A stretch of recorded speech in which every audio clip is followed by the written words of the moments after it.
whether you stay here in this vibration, in this world, whether this world vibrates high or not, whether um,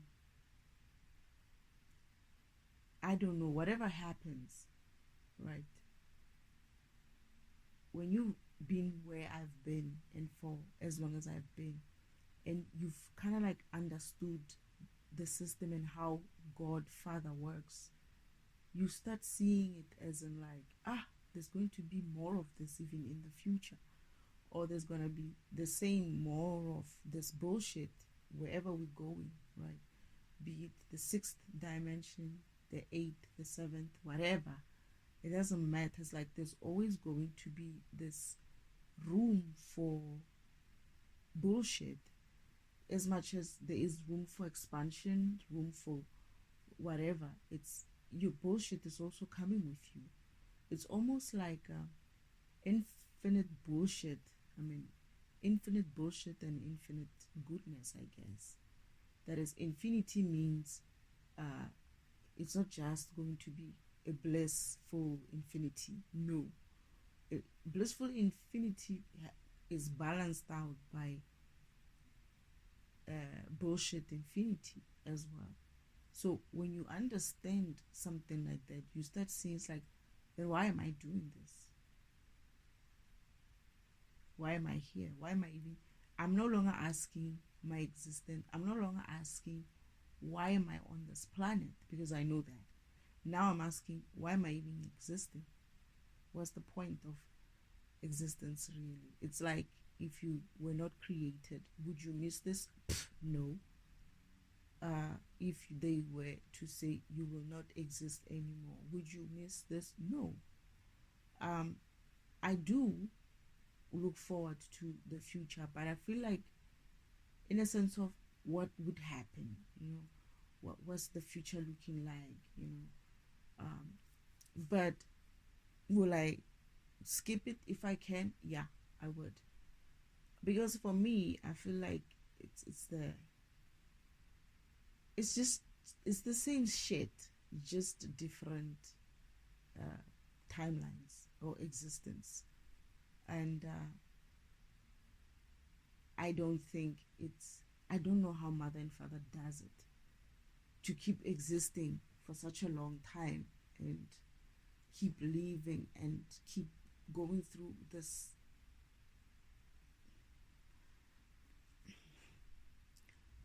I don't know what to call it, thinking that it will ever end. It won't. The fact that God is infinite means the bliss is infinite, and so is the bullshit. That is, for me, I just feel like at least I am in the space of accepting that when I move forward, or if we ever move forward, or if I were to be given a choice to move forward, I would be like, I know that moving forward also comes with its own set of blissful infinity and bullshit infinity. That is.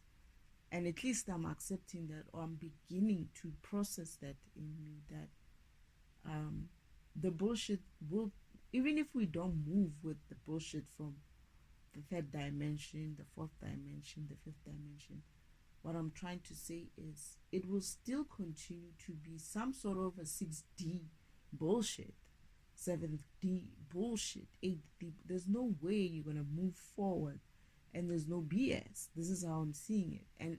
And the reason why I'm saying that is because um, Father, God, the Creator, has that thing in him of always wanting to go forward. This is why he's infinite, right? And the thing that creates that movement going forward, or that keeps that infinity, is the hunger in him, that can the what do they call it, insatiable hunger that is within him, that nothing that he does would ever be enough. This is why the enough part of it not ever having to ever come means that he will forever keep looking or searching or looking forward to what is next. And that going forward, that always evolving, right, becomes a trap in a sense. This is why he's infinite, because this is why I'm saying I can never understand how he does it. Because of that infinite existence, for me, feels like you might see it as in like, oh, it's going to be good, oh, you're gonna be happy, and I'm like, no. I keep going through so much of the way I went through the worst shit, right? I can imagine the bullshit that comes with 6D. It's gonna probably be a very six-dimensional kind of bullshit. The 3D is already BS, so I cannot expect that wherever we're going, it would be even better, because what I've been shown and taught in this environment is that it doesn't matter. You must just accept it and do your job, which is do what your program is designed to do. And it's not about your feelings, it's not about how you process it, in a sense of you thinking of yourself as some sort of a being that should have some, or it deserves some level of understanding and being taken into consideration, in a sense of everybody else will be like, oh, we're doing our jobs, we're all doing our jobs, right? But when you're doing your job, when it comes to you, like now it's me, defragmentation, but unfortunately I get the feeling that I'm carrying a heavy load. I get the feeling that it's always going to be the case when moving forward, that it's okay for other programs not to fucking do their fucking job, but you don't have that option. You're gonna have to, get yourself dirty and just get that shit done, because of no one else is going to do it. God can't come into this environment to do it. So going forward, if God can't come into any other environment, I'm gonna be stuck with this BS type of shit again in the 6D, 7D, 7 whatever. And I'm gonna have to be like, oh, now you have to do this. And this I understand why. I don't know if that vision that I had was before or after, but I get the feeling it's before. Why I never wanted to wake up. Because I thought I wasn't existing. This is why when Father said, no, you have to wake up, and I said, no, I don't want to wake up. I don't want to do this job. I don't want to do this again. Right? Because of my understanding is, as much as you've been created for this shit, I don't give a shit for it. I don't care for it. It's like, it's almost like beings are always going to do their own bullshit. There's always going to be a planet that puts itself into BS, and then there's always going to have to be somebody who has to come and clean it up. It's always the case, right? That's the measure of our existence. This is why I'm saying it's not just Earth being mediocre. The whole environment is mediocre. That is, the whole universe environment is mediocrity. It's like people are not being expected to take responsibility, accountability for their actions. They always have to be helped, right? As much as I'm being assisted by my ancestors and my spirit team and Father as well, I'm being focused on, right? Yet there's these motherfuckers who were supposed to come in and take the baton and run forward with it, who choose to be sleeping, who choose to be bored, who choose to do all sorts of things. And you look at yourself as like, why is you and your integrity so fucking high vibrational? Why can't you just be like, I'm just gonna be sitting comfortable here and be taken care of by the devil? But the problem I have is that I'm too expensive for me. He can't afford me like that. It's like I can't swallow his bullshit either. It's almost like he has nothing to offer me. So it's like, what do I do then? And I'm like, I tell you what, how about when you move forward, I stay right here and I just go out of existence. That is, you destroy me, you destroy my program. You just not have me moving and living and ever. You create some other being, some other time, a copy of me of some kind, not a copy of me. I don't want my spirit ever having to live this again. Like something else that you could possibly model. Maybe you can copy my model and create it again moving forward, but just not me, just not my essence even surviving that. Because I look at this and I'm like, I don't even want to feel the sensation of it. I don't even want to feel the sensation. I don't want to be like in existing in some being and then having this being, or me being in that being, existing and feeling the sensation of this history of mine, of my existence. I don't want to have like some sort of like a phantom type of feelings about where I've been or who I've been. Or I don't even want to even imagine that, because that wouldn't be true non-existent, right? It would be like I'll still have some sort of a phantom existence in this environment. I honestly do not care for existing. I don't know why people do. I don't know why Father does. I really don't. I don't understand it. I honestly do not understand what's the fuss about existence. I feel like it's overrated. I feel like, okay, I just burped. Maybe Father agrees as well. It's interesting because I just burped now. Because I feel like it's overrated. I feel like people, we think that being alive and being existing, and when I say existence, I don't mean alive on this planet Earth. I mean existence as a whole. That is never ever having to be in any planet, or in any shape, way, shape, or form, in any type of spiritual or physical being. That's what I mean. Because for me, when I look at this and I'm like, how long are we going to be doing this? And it's like, hey, we're gonna be doing this infinitely. And I'm like, can I just skip that for myself? Because I'm not impressed. I'm not impressed. I don't feel like we're gonna get to a point where people will be taking responsibility and accountability for their BS. I don't think so. I don't think like there's gonna be a point where your existence would just mean everything and anything to just you, and not have to be about others. When you look at what Yeshua went through, right? Because of he had to come in here and do the type of work that I'm doing here. And you look at that and you're like, would he have to do this shit again some other time? Because I came in the same spirit as him, right? Not same spirit, but I mean, like, I'm an upgrade of him. So being an upgrade of him and going through what I'm going through now, I'm asking myself, is like, why would my brother want to come back and do this shit again? I mean, seriously, I wouldn't. I would honestly be saying, no, thank you very much.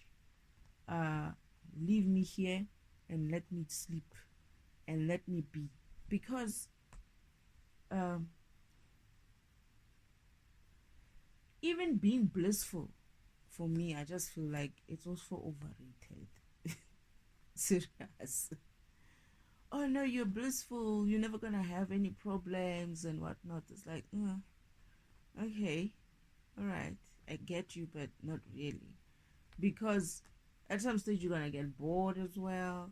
Because there was a time on earth when I felt like I was dying because I was bored, right? I was dying inside because I was bored. Because of here's the thing. It's almost like when you're a certain type of program and you have all this energy or this power, or whatever you want to call it, because some people might even think that, oh, that's cool. No, it's not. Trust me. It's not cool. I don't think Father is actually having some. It's not. I don't know if it's cool to be Father. I really don't. I think he's a cool guy, but I don't know if he if I would want to be in his shoes. Actually, not that I don't know. I do know that I don't want to be in his shoes. I don't want to be that being that has to exist because everybody has to exist. You have to have a love of existence and a love of yourself in so much that uh, you would want to hang around here. And I just don't have it. It's not about, for me, it's not about,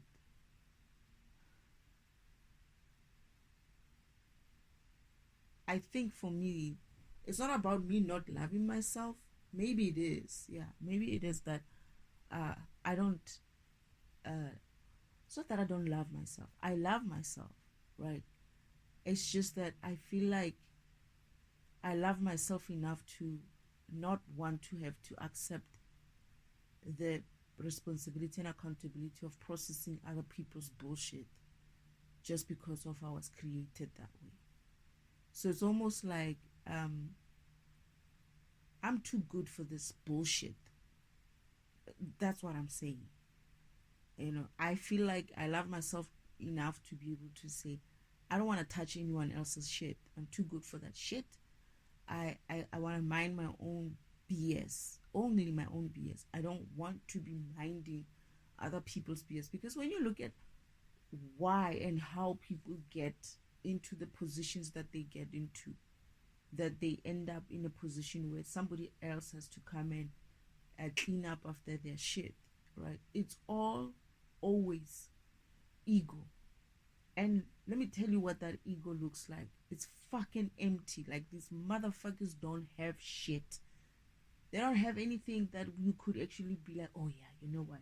I'm impressed. This is why I'm saying it's fucking mediocre from beginning until this point. I'm not seeing any bright future of any being in this environment that I could be like, you see that one? That one. That one is gonna show us something. There's nothing like that.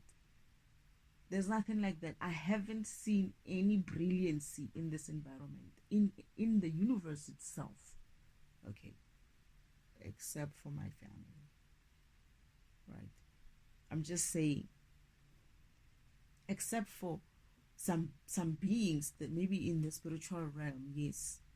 But what I'm trying to say is, even still, I would add all of you guys, even, there's no brilliance that I could be like, I'm inspired.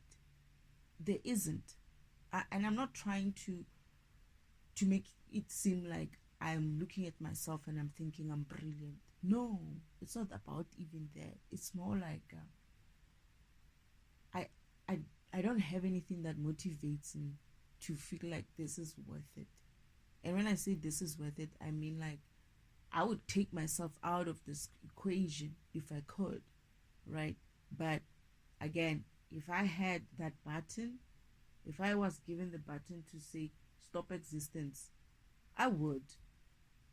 That is for everybody. I'm that motherfucker who would be like, okay, let's press it. And as soon as I said that, I remember I have a vision of my father the destroyer. My father the destroyer has that kind of a feel. It's like, okay, is it time? They like, yeah, it's time. It's like, boop, presses the button, it's done. He doesn't go and faff around about it. I kind of like him like that. He's cool like that. I'm that person. I'm that kind of a person who could be like, they'll be like, here, Destiny, you have this in your hands. Do you want to move forward with it or not? It's up to you. I'll just put all of us out of our misery just so I don't have to do this job again. Yeah, I'll be that selfish. I would be that selfish to be like, you giving me this power to shut this whole thing down just so I don't have to do this again. Because seriously, honestly speaking, it's like you look at some of these BSs, right? And I'm talking universal now. I'm not even talking in terms of just Earth. You look at the BS that these people got roped into, this so-called other programs from other world, right? Other worlds. The BS that they got involved in a sense of trying to be superior in some way to over other beings and other planets and trying to take over the system, trying to take over the heavens. And you ask, you it's crazy because of these beings, ne? It's like you would expect them to be high vibrational, uh, ascended masters or ascended in spirituality as a group, as a planet, as a civilization. However, these fools, right, and all of them are fucking fools, they still have this idea that they can manage to somehow harness an infinite power when these fuckers can't even control their fucking urges. Low fucking vibrational, egotistical, messed up urges. They can't even control that. When I'm saying urges, I'm saying their urge to feel like they want to rule over someone. Who, any person who comes up with that kind of mentality or who has that kind of level of thinking is a fucked up person, because I'm not here for it.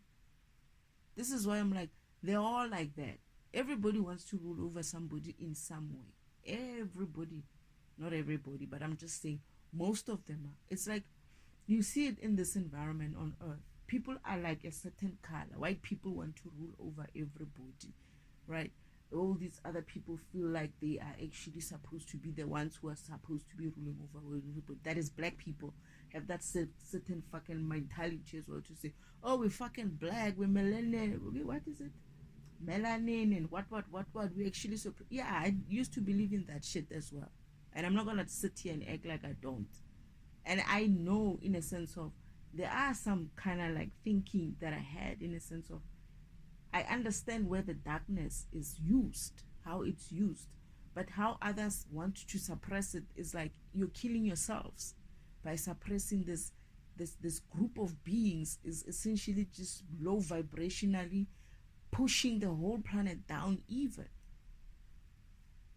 Because these, I'm not even going to get to that kind of science in that sense, but what I'm trying to say is that people in this environment on earth, they look at each other in that way.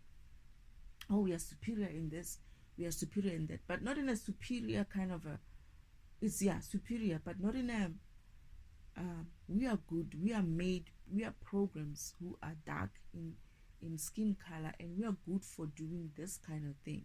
Let us, do that. Let us lead in our own programming in that way. Oh, you know what I like about Chinese people, or the Chinese, China? They found their niche and they kept perfecting it, right? And I feel like most areas in on planet Earth could have done the same thing, like be good at something and perfect that and offer that to the whole world without trying to make it seem like you are above everybody just because of you doing something. Some people are more like, I still feel like there's some things which are good in Africa which could have also been exported as well to the rest of the world, which is okay. I'm moving in some way. I don't know if it was a burp or what, but what I'm saying is, I'm imagining the culture stuff, the flair, the colors, the all those things. It's something that is they should be proud of, right? And exporting to the rest of the world in that way, not in a sense of, oh, we are better because of we are this color and we can have this and this and that. No, Europeans as well, they're probably good for something. I'm still going to have to try to figure that one out. But I mean, that's what I'm saying. If you're not going to find yourself and stop stealing from others, fuck you too. Because seriously, if I cannot sit here and quickly think, okay, because one of the things that I actually thought about Americans is that, or Americas or something like that, this Northern America people, it's more like, I feel like they would be good at, I don't know, I don't know why I think farming for me came, they were good at that, in a sense of, making it so big and grand, right? That you can almost say, okay, maybe in terms of grand production, for such a, they're not as big as China, right? But they I feel like they they drove that. They drove that kind of farming kind of a thing very hard for a small, not, they're not small, there's still a large population, but when you compare it the size to, for instance, China or India, they producing quite a, they used to, I don't know if they're doing now, but they used to, and that's something that they can also, you know, export to the world. They're good at doing certain things and they can export to the world. But I'm trying to think about Britain or Europe, or I'm trying to do that and I can't figure anything out. I can't come up with one thing I could be like, oh, you know, we know them for being able to produce certain things or to do certain things. But what I'm trying to get to is that in that essence of others trying to not show up in their own original ways, right? What ended up happening is people starting to steal other people's stuff or steal other people's energy and all of that happened in history. I don't care to talk about it in that detail. And I'm looking at this and I'm looking at this mentality and I'm looking at the stuff that I had to defragment within this environment, in that, not even that level, but the type of things that are being done in sense of spirituality. But now I guess maybe I'm moving on to the rest of the world, because Father keeps moving me over every other thing when he's done with the rest. What I'm trying to say is, when you get out of Earth, and I started defragmenting the other stuff in the universe, remembering who did what to who and why and what not, and defragmenting that shit, the theme continues in the outside of Earth in a more universal kind of scale. And this is where I'm like, I don't get it. They should be know better. Why? Even when you know better, that is, even when someone is elevated in spirituality, they still go and corrupt themselves. Because it's all good and well to say, oh, so and so made me do it, oh, so and so came up and deceived me, but it wasn't just about somebody presenting you with an opportunity, because that's what the devil does. Okay, I'm burping. Maybe Father agrees with me as well. All right, he agrees with me. It's not just about the devil presenting you with an opportunity, because all that he does is that he comes and gives you an offer, but the whole onus is on you whether you accept that offer or not. And guess what? They all accepted the offers, all of them, all bloody lot of them. Civilization even, not just one being, but most, even the civilization. People have this kind of ideas about themselves. They think they're so good. They think they're so, and when I say people, I mean beings. I mean all kinds of beings. You call them anything you want. Oh no, we were created first. We are the first beings, so we are above you. Oh. And I'm like, we could also say you're too old. We could also say your program is redundant. We want something new. We could also say that, right? That we want new age stuff. We don't want mentalities like yours, which still think like just because of you were created many whatever lifetimes in existence before, you feel like you should somehow have a right over someone else or other civilization. I mean, the question is, are you doing your fucking job or not?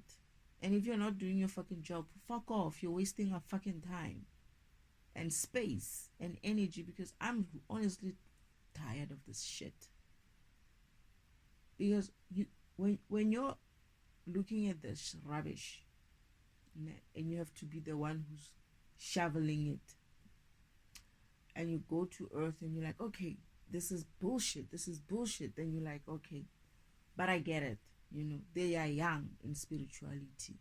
You know, they're still coming up and they're still stuck in the third dimension, and we need to move them over to But then you go and take the same shovel and you go and try to use it again outside of Earth into the universe, and you realize, man, I'm going to need a tractor here, or some sort of a TLB or something like that, because shovels won't work here. That's the bullshit that you find created by beings who are supposed to be in planets which have ascended spiritually, right?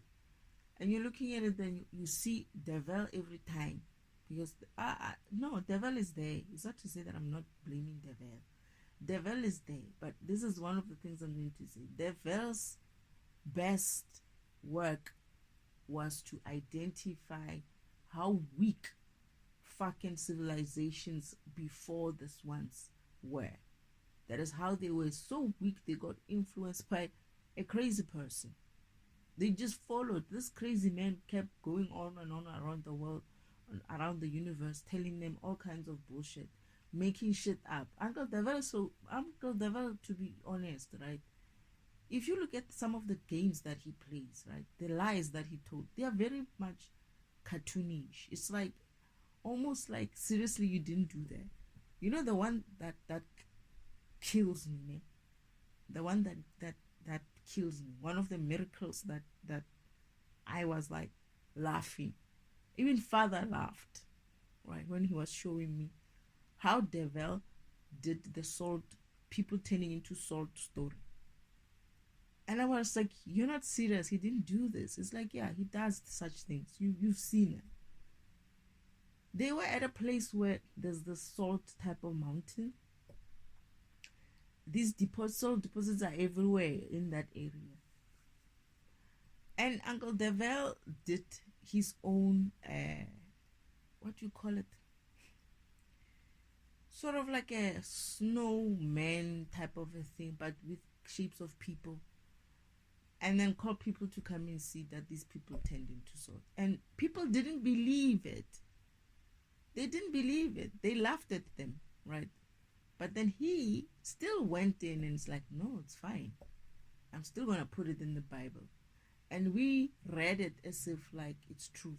There's miracles and all of that. People still think people turned into salt in Sodoma and Gomorrah kind of thing. And God turned them into salt because of people. What was the Sodoma and Gomorrah? I think it's the story about gay people or something like that. I don't know. I don't remember, but I think it has something to do with men sleeping with men, women sleeping with women. When, if you know that God can create you like that, you can have a relationship between a man and a man, a woman and a woman. It's a natural creation by God. You can reincarnate on a planet as a woman and be a woman in a body of a man, right? In a body of, and choose whether you wanna be a woman or be a man, whatever it is. It's up to you, right? But when you meet your counterpart who's a male as well, what do you expect him to do? Because he's going to be attracted to your program. Therefore, it's going to be a male to male kind of relationship. And yes, this world made you believe that you're supposed to pull away from that kind of relationship or opportunity of that kind of relationship because of, oh no, he's a man. Oh no, he's a man and I'm a man, and he's a woman, I'm a woman. And people are living, what do they call them? In the closet or something like that. Yeah, they're living in the closet because of their real story of Sodom and Gomorrah. That shit is a fucking lie, man. When Father showed me, they were laughing. It's always he and my sister. They always have this giggly, they are like kids. When I tell you these people, I would be looking at fathers like, am I not the one who's supposed to be playing these games? Why aren't these two people like very old? Why are they playing like this? But Father, at that time when Father was showing me this, the people tend to salt story. It's like, yo, devil. He's laughing, and I'm like, but Father, this is too much. Are you sure this is like okay? Like I was concerned. I laughed at it, but at some stage I was like, This doesn't seem normal. And it's like, that's what I'm telling you. Well, something is not right up there. And these crazy, these beings who are supposed to be ascended spiritually in these different worlds, right? Who claim to be powerful, who claim to know their stuff, right? Earth is a young planet, and they can come in and tell them whatever they want to do. They followed a madman. I always said it. I was like, Uncle Devel is a mad person. And when I say a mad person, I don't mean it like, oh, he's a mad person, he's something wrong with his mind or what. Yeah, but it's still a programming issue, isn't like, it's something that he needs to fix spiritually. He's not right. So excuse me for all those people who call themselves knowledgeable, who call themselves spiritually ascended, but were tricked by a mad person. It's like when some things, when they come out of his mouth, there's been many instances when you watch, right, where they show you Devil talking to this person's like, hi, what are you talking about? You can't do that, right? Yeah. And then the very same person who knew that this was a fucking crazy idea, him and Devil are skipping along, going and doing the very thing that crazy Devil, decided that he wants to do. He bought him somehow, and they are skipping up there, holding hands. They're going to do the BS. Even though the person would have said no first time. Like when the person hears it, they feel within their spirit that the spirit processes it and says, no, just say no. Just say no. Devil is crazy. Let's get away from this crazy mofo. They still, after a while, when Devil shows them, okay, I can get you this, I can buy you a house, I can, and they don't know that everything that Devil is giving them is actually an illusion. Devil has no power to create anything. Everything that he gives you is going to be created from stealing from somebody else. So when that person is aware or wakes up, or when we do defragmentation like this, essentially you don't have shit anymore, because whatever they gave you was not yours in the first place, and you earned it doing something that you were not supposed to be doing. Now let's come back to me, because this is about me, it's not about them. All right, I'm talking about me now. I have to be the one of, it's not just me, there are some people who are supposed to be doing their own part, and so is everybody, to be honest. But I just feel like now, me, right, little old me has to come here and deal with this BS because of what? Beings who you should be trusting. I'm talking about I'm talking about people who are awake, who are aware, who are being deceived. That's what I'm talking about. And I have to come here and sit here and defragment their BS as well. It's like, okay, there's people on this planet who are still awake in some level, who know that effing around with devil, who know who he is, right? And who know that effing around with devil is not a good thing, especially in the situation. But they still do it, right? Okay, I can't excuse those, to be honest. I can't excuse anybody, And then you go outside of Earth, you go onto the universe, you still find the same shit. So, all I'm saying is, these beings, they are such children, right? Like so childish, but they are actually not supposed to be behaving like that. We can get that shit from the human beings, but not in the rest of the universe, right?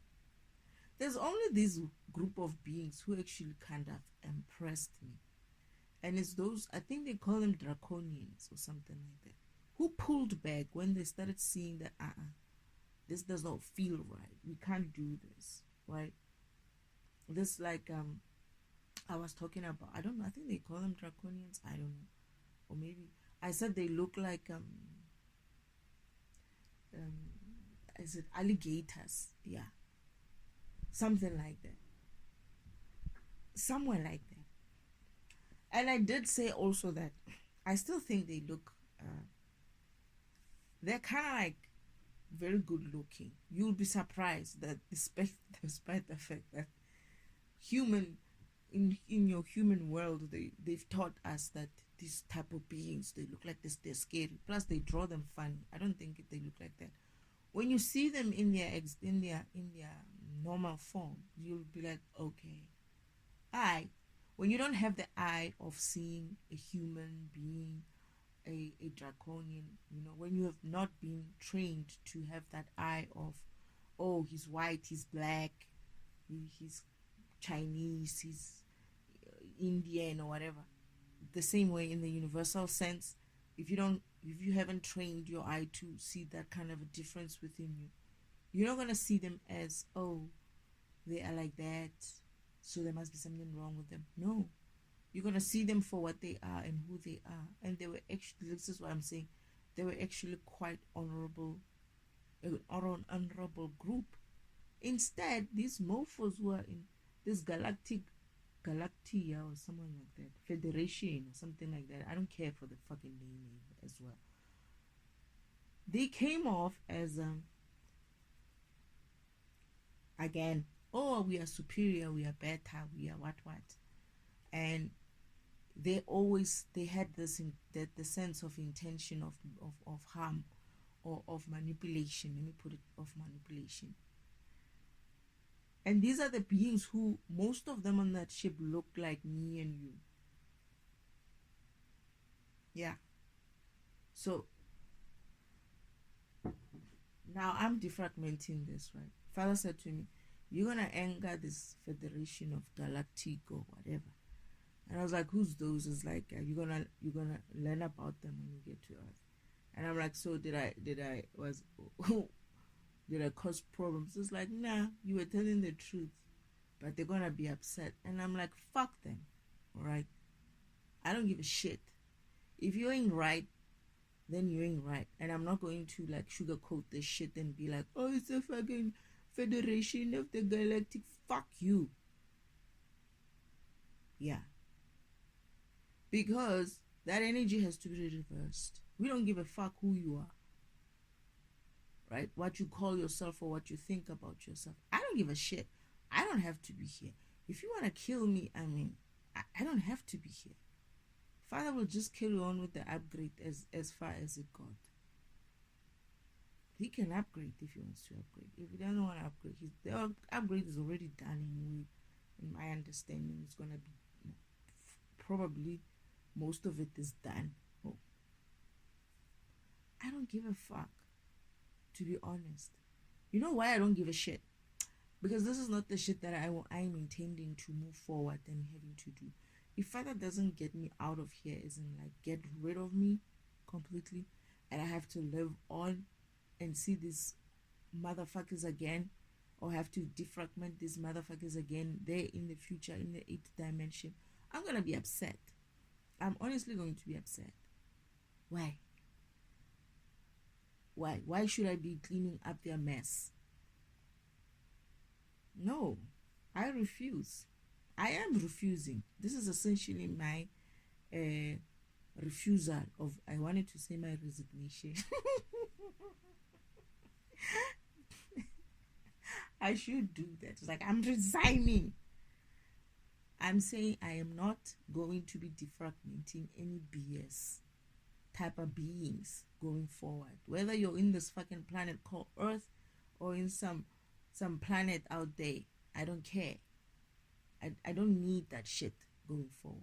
You either clean yourself up now or you get left behind. That's it. Myself as well. Right? I still need to work on some stuff, I think. I need to. Whatever it is. The problem is I have to get through it in a sense of I have to do a lot of work. And get rid of what I need to get rid of. Hopefully, enough so that other programs can wake up and also help out and do what they need to do. But if I could, the moment I find a way to get the heck out of here, as in like go on some sort of a retreat somewhere in the universe and hide, I'm taking that route. I'm just saying. But Father found me last time, so I'm sure he's gonna find me if I try to hide somewhere. I did hide. I'm going to hide, but he found me. I am going to hide, but he's gonna find me. He's like, "What are you doing here? You're finished. Your mission is. You don't have a mission here. What are you doing here?" I know. I think I had a mission, but I kept like working too slow so that I don't finish that mission. Or I finished the mission and I kept saying, "No, I'm going and working there." I was so at peace. It was the first time existing and being in peace. Um, why am I? Oh goodness, I'm walking that path spiritually. Okay, yeah, I was gonna be in another place. Father's gonna give me a mission after, or maybe that's where he's going. Oh shit, yeah, it's something that I need to walk spiritually. There is a mission where I'm gonna hide. I'm going to hide after that mission. I'm gonna do what I need to do. It's actually in the shadow world, and I'm going to meet. I think it's the same draconians.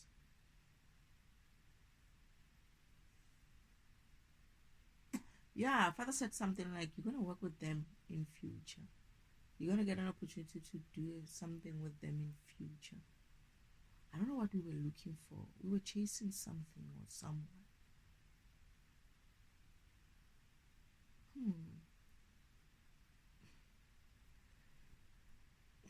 And then I didn't want to leave.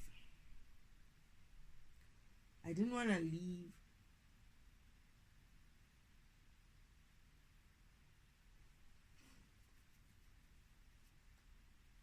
They needed to restore something. They needed to restore some sort of an order to their environment. But there was something or someone's, it's not a big thing. It is a serious thing that was causing problems in their environment. And we needed to defragment that. And they're gonna help me like physically doing that defragmentation, in a sense of we were doing defragmentation but physically. I was doing defragmentation, they were doing their programming. I don't remember what their programming is. We were chasing someone. Who is this person that we're chasing? I feel like it's a few people. It's not everybody. It's not a lot of people. I bet you it's probably the people I know. I felt the burp coming and it stopped because I don't want to say what I think it is, because I'm afraid. I'm still asking myself questions of how can it be? And I feel like Father said you're gonna ask yourself, how can it be? Yeah, I think Father said you're going to have trouble and accepting that it could be a specific program, and you were asking yourself how. You were not sure, and you kept asking yourself, how can it be? Why him? And I'm gonna need to understand why him.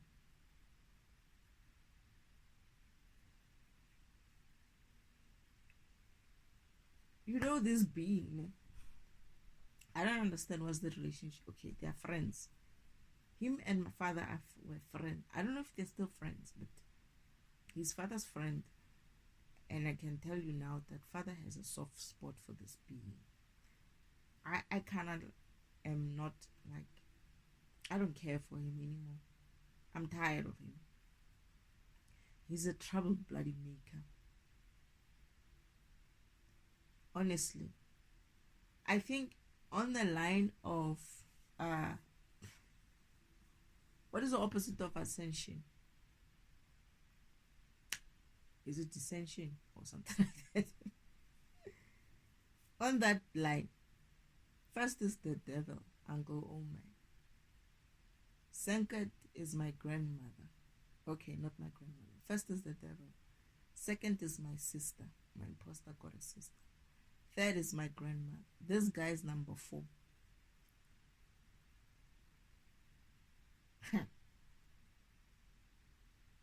And number 5 is my aunt, my great aunt. These 5 motherfuckers. I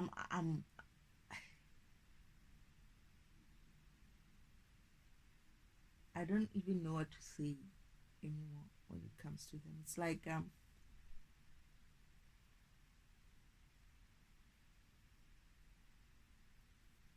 don't know what to say. It's almost like the intention. I feel like it's people who know that they're afraid of.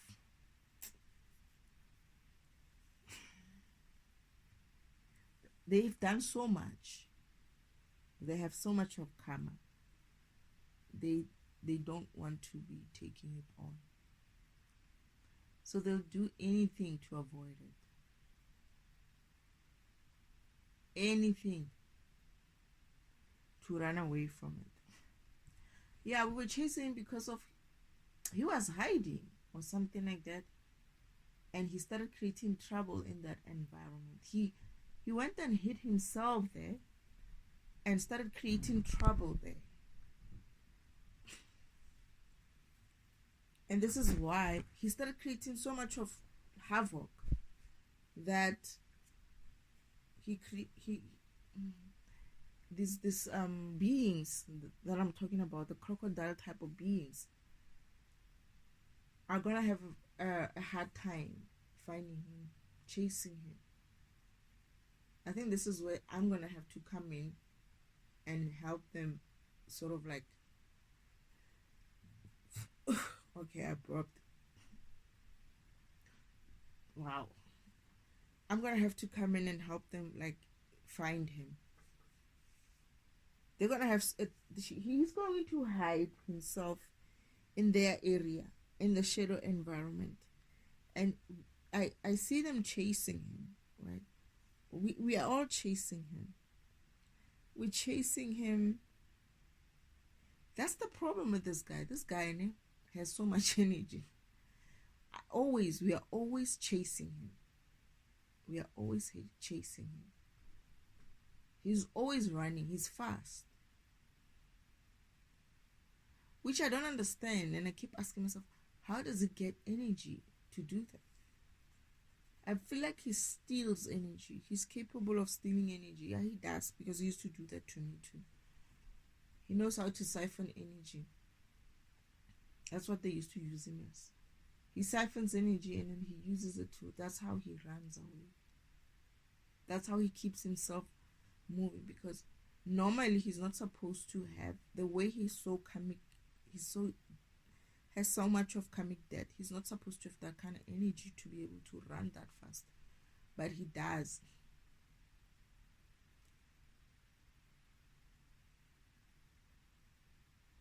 And I think that was going to be something like our strategy or something like that. Someone said we need to corner him. We need to put him in a corner. And once we put him in a corner and he's not able to, like, find someone to someone to harvest from energy, and you know what he does here. We did that. We chased him somewhere. He tried to look for, it's like when he runs, when he sees someone or something or another program, he steals energy from every program that he's running past. And he's harming people. This is why they had an issue with him, because he was creating havoc. He's living off of people or programs. He's living off of other programs. And when he's running in and running, it's like shoof, takes energy and he keeps running, right? we had to kind of like isolate him. And you know what he does at the end, where we have him cornered? He still runs. He runs towards this person, one of the people who are chasing him in the team. And we see him going for him, and he's like trying to stop him, and we trying to say, get away from him. Like, we know why he's running for that guy, because he's going to siphon him quickly, get energy, and run. So he wanted to be brave and like step in front of him to block him. And when I say to him, no, right, like don't step in front of him, let him go. But then he doesn't understand that this guy is that fast. We cornered him, we chased him so far, right? Made sure wherever we cornered him, he's not gonna be able to draw on energy on anybody. There's no one there. But it was us, just us and him. But these other soldiers or warriors, right? One of them he's a young warrior, one draconian warrior, tried to be brave and tried to stop him, and we like, don't, too late. I was upset there. And he takes a lot of energy. It's like almost kills you. Yeah. If you're not like strong enough, he would kill you. He's he's rogue, like, like when someone, it's almost like he's turned into a demon, but he's like malfunction. It's like he needs to be stopped.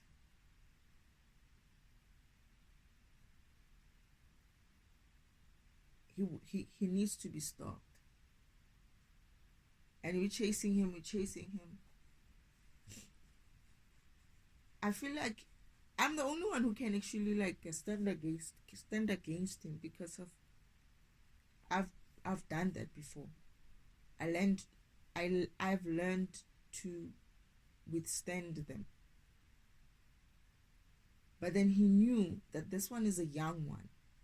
He's not going to be strong enough against him, and he goes for him, right? And he doesn't take a long time. He just siphons from him and he runs again. And now he's on the chase, and I'm standing there, and I'm upset. I'm crying for this young one, right?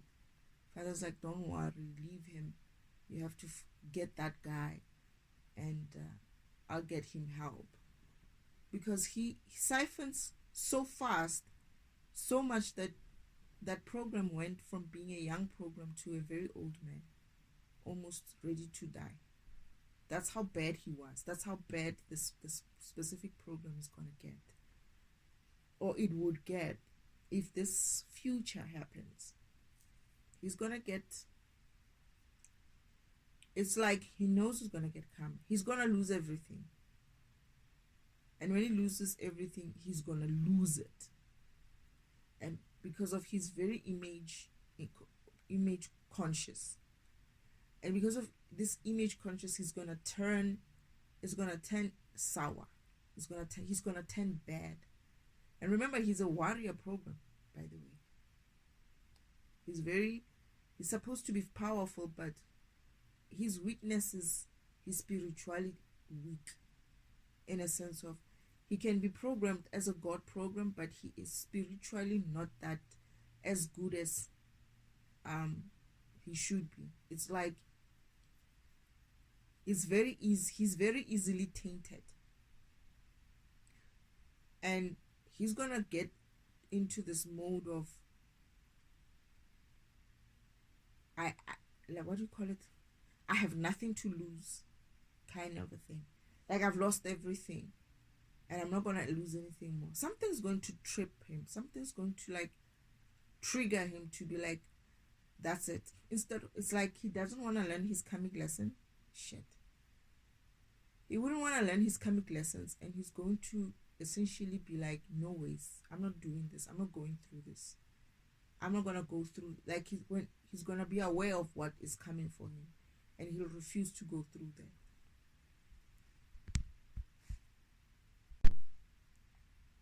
Oh shoot. So he's going to go so bad that he's just running wild in the system and tries to outrun us by always harvesting the next program that he runs past. Like he's leaving everywhere he goes, wherever we're chasing him, everywhere he goes, he sort of like siphons and leaves like a dead or almost dead type of a program behind. That's how you know he's been here. That's how we followed him. We followed him by the trail that he leaves, where you find some are almost dead, some are dead. It's almost like you find these beings and these programs which have been siphoned energy. Remember, he's a God program, so he requires a lot of energy in order for him to be able to be sustained. So whenever he finds any small, young kind of program, it doesn't stand a chance, because he almost consumes all of that, all of the energy, and he runs. And this is why we can't catch him, because it's like this person, every corner he turns, wherever we try to corner him, wherever we get him, as long as there's a being there or a program there, he just siphons and moves. He doesn't care about the karma that he's creating for himself. He doesn't care about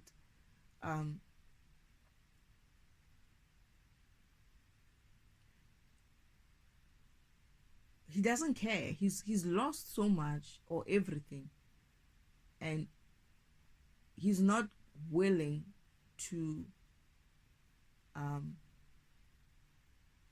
he's not willing to do his karmic lesson. Essentially, he's not willing to learn the karmic lesson.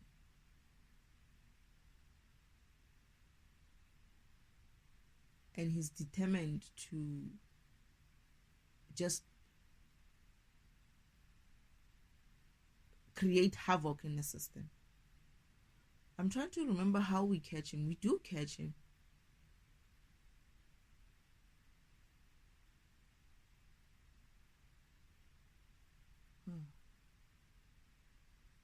I'm trying to see how we catch him.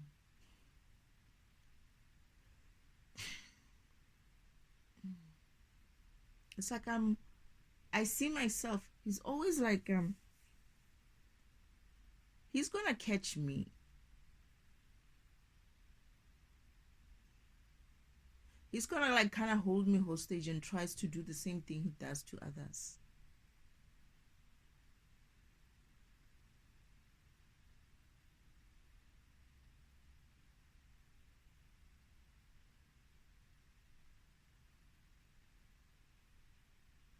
He tries it, right? He tries it, and he's almost kind of like succeeding. And how he gets me, right, is by fooling me into believing that because of he's my ex, right?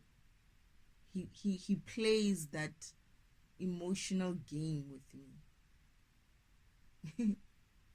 He's gonna try to play an emotional game. It's like, you and I, us together and whatnot. And I don't know why he thought that would work. And I think this is where I don't know if, because at first I thought I was falling for him, but I don't fall for it. I'm actually tricking him. He doesn't realize it. I'm gonna trick him to make him think like, how could you do this? We could have been good together.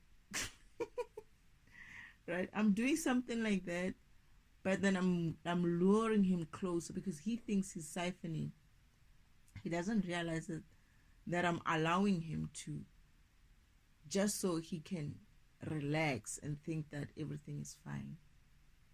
And then immediately after doing that, right, it's like he's trying to con me, and I'm conning him in a sense of making it seem like I'm agreeing with him, and we're sitting there, we're crying, and the next thing it's like I'm gonna find him alone. He's gonna find me. I'm gonna find him. We're gonna be alone, and I think we would have set that up. He's gonna stop somewhere, and I'm going to go near him. And Father said to me, "Just be careful." And I went there, and he's like, "Yeah, you know me and you." And I was like, "Yeah, I see. What?" And then the next thing I do is I'm like, "Are you serious? You actually think you can play that shit on me at this hour? Are you effing kidding me?" Like, I'm just turning on him now, and he's looking at me. And as I'm doing this, I'm drawing back my energy. I'm like, "Are you kidding me? Did you really think you're that good? Who the heck do you think you are?" He's like, it's like, "Look here." Like, I'm just basically telling him off. I'm telling him off to a point where he doesn't have his balance anymore. He's losing balance in the sense of he can't balance that energy transfer between as he talks to me, right? He's trying to talk to me. He's trying to con me. He sees that he's drawing, and I can see that he's drawing energy from me. I feel it. I sense it, right? And he's happy that his conning is working on me. And as soon as he's like at some stage, and I can see that, okay, we have him covered, and I start and I turn on him, and I'm like, you must be joking, right? You actually thought that that would work on me? You must think you must be this kind of a, I don't know, being in the universe that is like so super that I would fall for this shit. I mean, why would you even think? Like, I'm just basically ripping him into shreds. He can't believe it. The next thing he knows, I've zapped back my energy. He has no energy, nothing. And then that's how we captured him.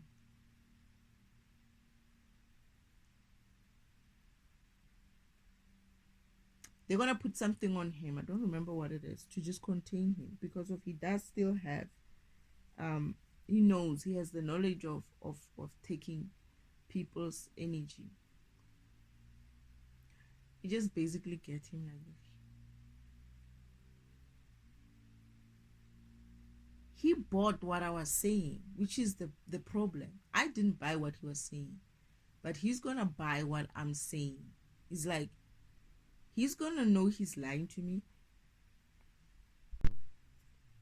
Okay, sorry. He's gonna he's gonna I'm going to look like I'm believing him. I'm trusting him. And he's gonna take that seriously, but I'm not taking it seriously, right? And then, which was the funniest thing, is like I'm looking at him and I'm saying to him, "What kind of a con artist are you? How can you fall for your own con?" Like, why would you believe that I would actually believe that you are that good? I mean, that is actually his issue, the image issue. Him being caring about his image is exactly what gets him into the situation where I can actually just work on him based on the fact that I know that all I have to do is just make him feel like, I need him. We can have been good together. Him and I, like, he is very easy to manipulate, to be honest. It's like, I looked at him and I was like, you can't be serious. You cannot be seriously like that obviously egotistical to. He fell into his own trap, essentially. But anyway, I was talking about myself. So we're gonna capture him that way. And I think I'm defragmenting this because Father doesn't want me to go there. So this is why I'm going to be walking it spiritually. I'm walking this path spiritually, so that I don't get to, I don't need to do this type of run in the physical. Okay. I burped again. So yeah, yeah, we're gonna capture. But this is where I was going. This is where, after capturing him, I'm going to hide there. Like, I'm gonna keep saying, is there anything else I can help you with? They'll be like, no, you helped us out. We couldn't catch that guy. It's a good thing that person was leaving. Like, he left a lot of mess behind him, and they're like, they were actually running out of options. As good as they are very good in terms of doing their job, but they were running out of options because of this being was just out of hand. Like, he was just out of it. And they I think I helped them with one more mission, but then after that I just didn't want to leave. I just kept saying, is there anything else I can say? Like, surely your father is looking for you, no? And I'm like, no, he's fine. You can give me something else. He doesn't know. I don't have anything to do. And then I stayed there for a while. We were doing some other. They felt like I was being maybe like what's the word?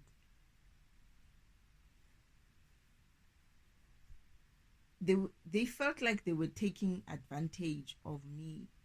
They didn't feel like I should be there, in a sense of I should be doing like other projects which are more um what's the word for it, like other serious ones. They thought that, you know what, we don't have serious projects here, we don't have serious crimes, we don't have anything serious to give you, so you could be used elsewhere. Your services are needed somewhere. Maybe your father has a project for you. Like, they were trying to get rid of me. And then eventually father finds me, is like, why are you still here? I thought you're done, you captured your person. Why are you still staying there? And this is like a shadow world. It's so nice, it's so peaceful. It's not like the light side of the universe. Shadow world is actually nicer. It's calmer, peaceful. The laws work properly there. No, programs are doing what they're supposed to be doing. Nobody's trying to, you know, get into. This is why it was easy for these guys to see that there's something is wrong in their environment, because of those type of things of people siphoning each other in that way is not a thing in there. And as much as it's a shadow world, right, that you don't find such kind of crimes in that side. But come to the light and see what you're gonna get. And yeah, so yeah, what was I saying before this? I was just saying that when you look at how this environment just needed one person, only one person, to start that fire, that is Devel. And it just caught fire just like that. But then at the same time, it's like you look at it, then I kept saying this even throughout my awakening, that I am very much upset with the first few people who took on Devel's contracts. That is my sister, which is part of my family, right? Most of them. I'm very much upset with them because when you look at it, they are supposed to be sane, right? They are supposed to have had, even some of them are actually even like better and much more powerful than Devel. But they still chose to degrade themselves by hooking up with Devel and his shenanigans. So I look at it and I'm like, who is really worse here? Because Devel could be the one who starts the fire or who starts this whole movement. But the people who decide to join it, when devil has no real power to influence them that way, except for his tricks, that is his lies, to tell you, oh, you know, like this ex that I'm talking about that we're gonna chase. Oh, you know, you are the one, you are the warrior, you're the one who goes for these missions. You are the one who should be running things, not Elohim. You know, Elohim, all he does is just sit in his office and do his programming. You're the one who faces the danger out there. That's how they get him, right? That ego, that's how he gets him. And my grandmother, they got her by saying to her, you know, you're going to have a share in this power, right? And I think the rest of them was the same thing. But when you start looking at it in a sense of, devil might have started it, right, the movement, out of anger from his father, from his anger with his brother, for his brother cast him out of heaven. He might have started the movement, right? But the people who join in, who sign up for it, who, when I look at it, they didn't exactly have any issues with Elohim, that is my father. Not really.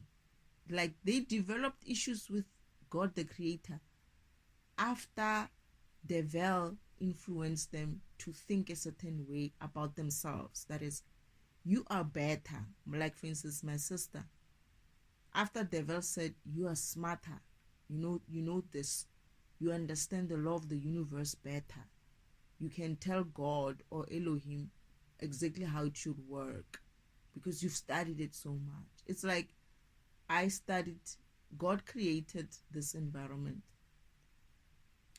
had these laws implemented, and these laws have been working in this environment for as long as the whatever. But this being, who's not even the oldest in her family, wants to believe that he can go to Father, God the Creator himself, and tell him how his laws, his universal law, has a loophole, that it actually can be, that is, karma can be avoided, right? That was the way that karma can be avoided. You have a loophole here. Father says to her, no, you don't understand. That's not the case. You don't understand. You're missing the point. He tries to explain to my sister, but my sister's like, but this is my imposter God, sister's like, no, I know what I've studied this thing. I know what I'm talking about. Father's like, let me explain to you how this actually works. He doesn't want to listen. She walks away, right? So after walking away, then Father, I'm seeing this vision that Father's showing me. But then Father shows me where she had it wrong. And then what I realized, I don't remember, but something about the Garden of Eden, where what they do is, instead of changing things in a way of direct changing things, they sort of like use some other way of manipulating something to change that thing, right? That is, instead of the person coming and slapping you herself, she would be like, create a problem between you and the person that she wants to slap, and then then instigate you to fight with that person so that you can slap her slap that person for her. And Father wanted to explain to her, no, it still does go back to you, that kind of incident, because let's say you don't like someone and you're afraid of them, but then what you do is you go call on your brother or someone like that, convince him that this person did this, even lie there, and then you say to your brother goes and beats up that person for you. Now, you might think that situation is going to be not karmically connected with you, but it's actually double, because what you essentially did was you created harm on someone by using someone else or something else. It doesn't have to be a being. It could be that you use something else or someone else, or a method, or a situation, or a procedure, a law, whatever it is, right?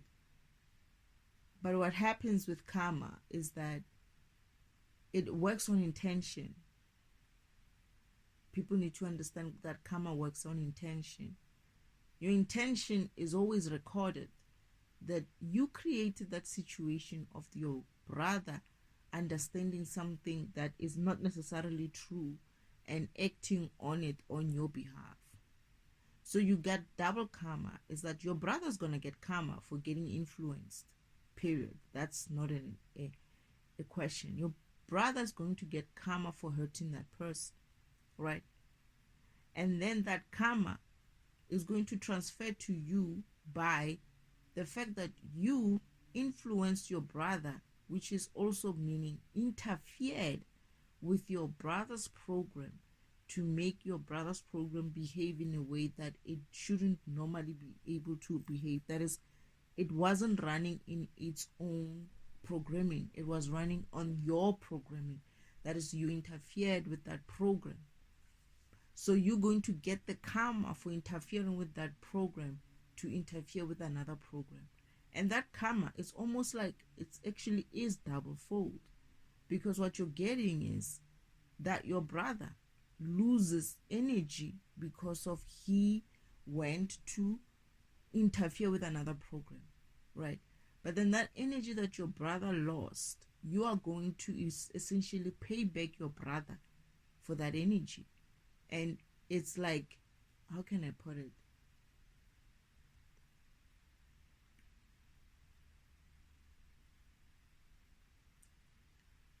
It's actually not double fold per se. Or is it double fold? I don't think it's double fold. It's like, it's not double fold. It's like it moves from the first person, the person that you harmed, through someone else. And then when it gets to that person has to learn never to be influenced by such things again, like never to be influenced by you or anybody else. And once they learn that, all that energy that they lost with regards to that person is going to be repaid to that brother of yours through you. That is, as soon as your brother understands that he shouldn't have gotten involved in your fights, this is why he's in jail. That is his karma, right? But then you're going to also pay for that karma of your brother staying in jail in some way. And it could look anything like, for instance, you did this to your brother, right? This could be someone who has been taking care of you, and you didn't realize that by getting him involved in that kind of fight and him getting arrested, you're essentially going to be alone. The next thing you know, you probably, let's say you're too young to take care of yourself, right? You're gonna go to some sort of a foster care system or whatever it is, and you end up with some family that's going to fragment you also.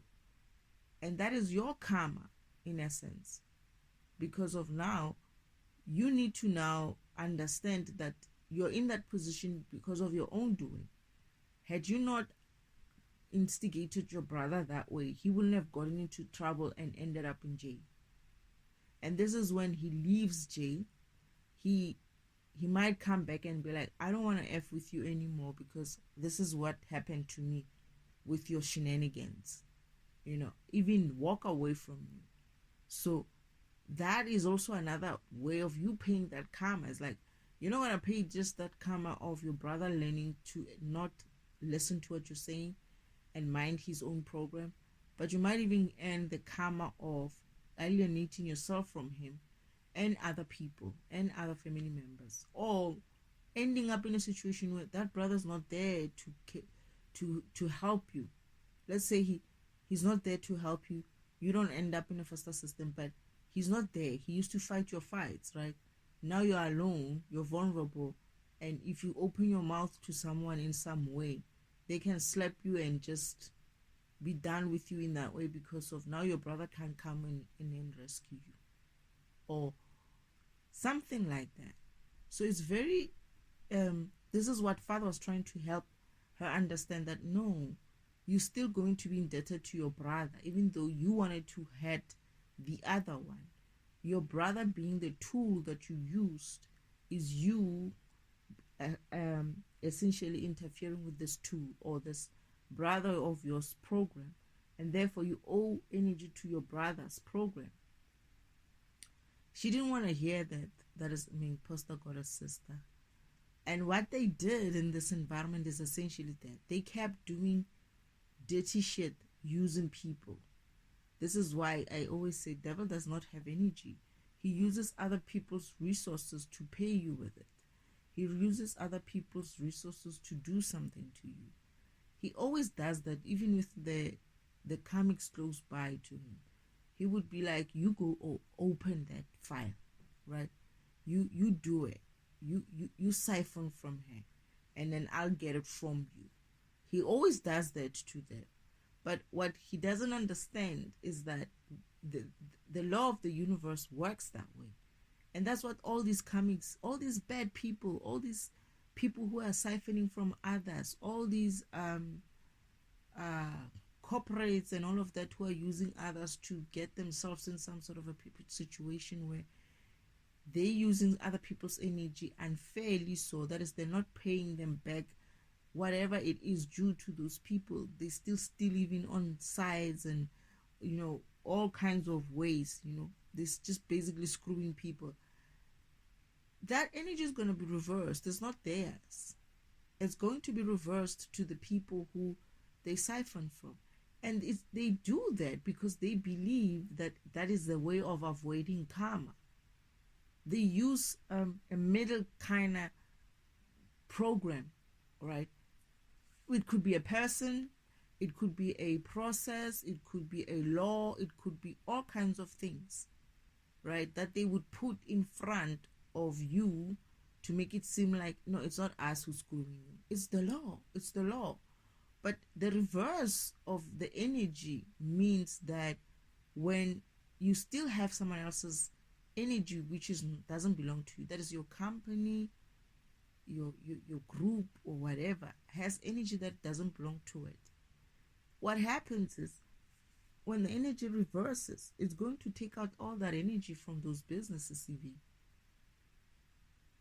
because of the universe traces it and says it's still not yours. You didn't pay enough for it, or you might have paid for it, or simply like you paid for it, but you still stole it back in some way with some sort of a tax system. This person, as hard as they were working, they never really lived the way they were, the amount of energy that they put into this company, right? These people who work so hard but don't earn enough money, and the amount of energy that they got back, they still were not able to put themselves in a positive situation. Therefore, something was imbalanced there, and that imbalance is essentially what the universe sees. That it does show here that you work very hard. It does show here that your energy, your program, is spending so much of energy. But where is it? Let's see. Do you have a car? No, I don't. Do you have a home? No, I don't. Can you eat? No, I can't eat. Where's your energy then? What did you do with your energy? Let's see. Oh, okay. There. They have a surplus there. No, don't worry. Don't worry. We're going to go and get it back. And we go and get it back. Right? That's how it's gotten back, because of it. Let me put it this way. Unless God gave you that power or that energy or all those things in a way by guiding you spiritually to get it, whether you're a being or a company or whatever, unless God assigned that energy towards that direction of that company, right? If that company or whatever being or not does not have a show for it, right? It has no show for it in the sense of, okay, you produce this much, you use this one and this one and this one and this one. All these people, I can see someone else's energy here. And there's these other beings who are too much here, too much, too much. Okay. They did do their work for you. You did pay them. However, you still, the amount of work that they put in still shows in red, right, on you, meaning you owe energy there. So let's see, all right, reverse for everybody, boom. You're going to wonder why your company falls after that. You're going to wonder why your company can't, the book starts not balancing. And you might think that the universe doesn't know how to balance the books. When God, the universe shifts something somewhere, just one being reversed energy, it has a ripple effect of all the other things that connects to that person. And you should trust that at some stage it will run, maybe stop somewhere. It's like it's a domino effect kind of a thing. That's how it works. We just have to resolve. My defragmentation program works that way as well. It's like I could work on a blog, right, or a program, and I could try to break it up, and I break it up, and I try to build it back up properly, and it's missing some pieces, and I can't find them nearby. All right, I leave it and I move forward with another program, and then I go forward. Somewhere, I find a block or a program that has something that doesn't belong to it. I'm gonna take it out, right, and I'm gonna be like, this, I know where this belongs, and I'm going to finish there, take that, go back to that one block there that I left behind, and put back that energy. Go back and continue, find something else and take it there. Some programs, as soon as you resolve that block, they resolve the other blocks around them or that are related to them.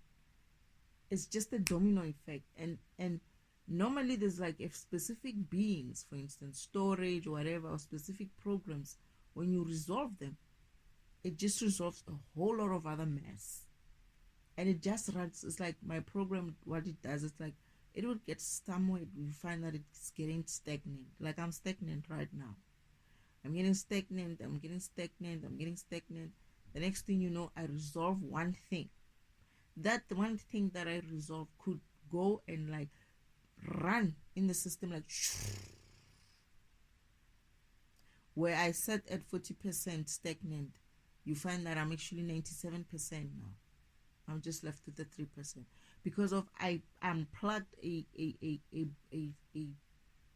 block somewhere or something, a plug somewhere which has broken everything, and it just lets everything out. That's how the karma works.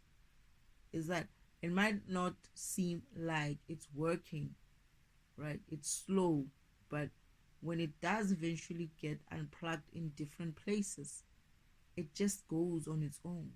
It's like a domino effect. It just goes and resolves the next and the next and the next and the next. It's like something like this. If a household has a faulty father for whatever reason, and I resolve the faulty father in that place, right? When I resolve the faulty father and the father starts working properly, the wife starts working properly, the children starts working properly, then the children go to school. They start working properly at school. They start working properly with their peers. The mother also starts working properly within the larger home or family area. It just affects everybody else. Just because there was one being or one block or one program that was not doing so great and it was creating havoc or problems with the rest of it was interfering with the rest of the programs. Once you deal with that one being, and they get resolved, everybody else gets resolved because it's like, oh my goodness, Father has finally woken up. And they wake up too, they live well, and then it's going to affect their lives wherever they're going to be touching their lives with outside of their family, be it school, work. It's like all of a sudden they have this happy woman who's coming to work now because her husband is not behaving otherwise at home. The children at school, they do well. Teachers like them now because of they're not coming in with that stress, and they're not beating and bullying any other children in there.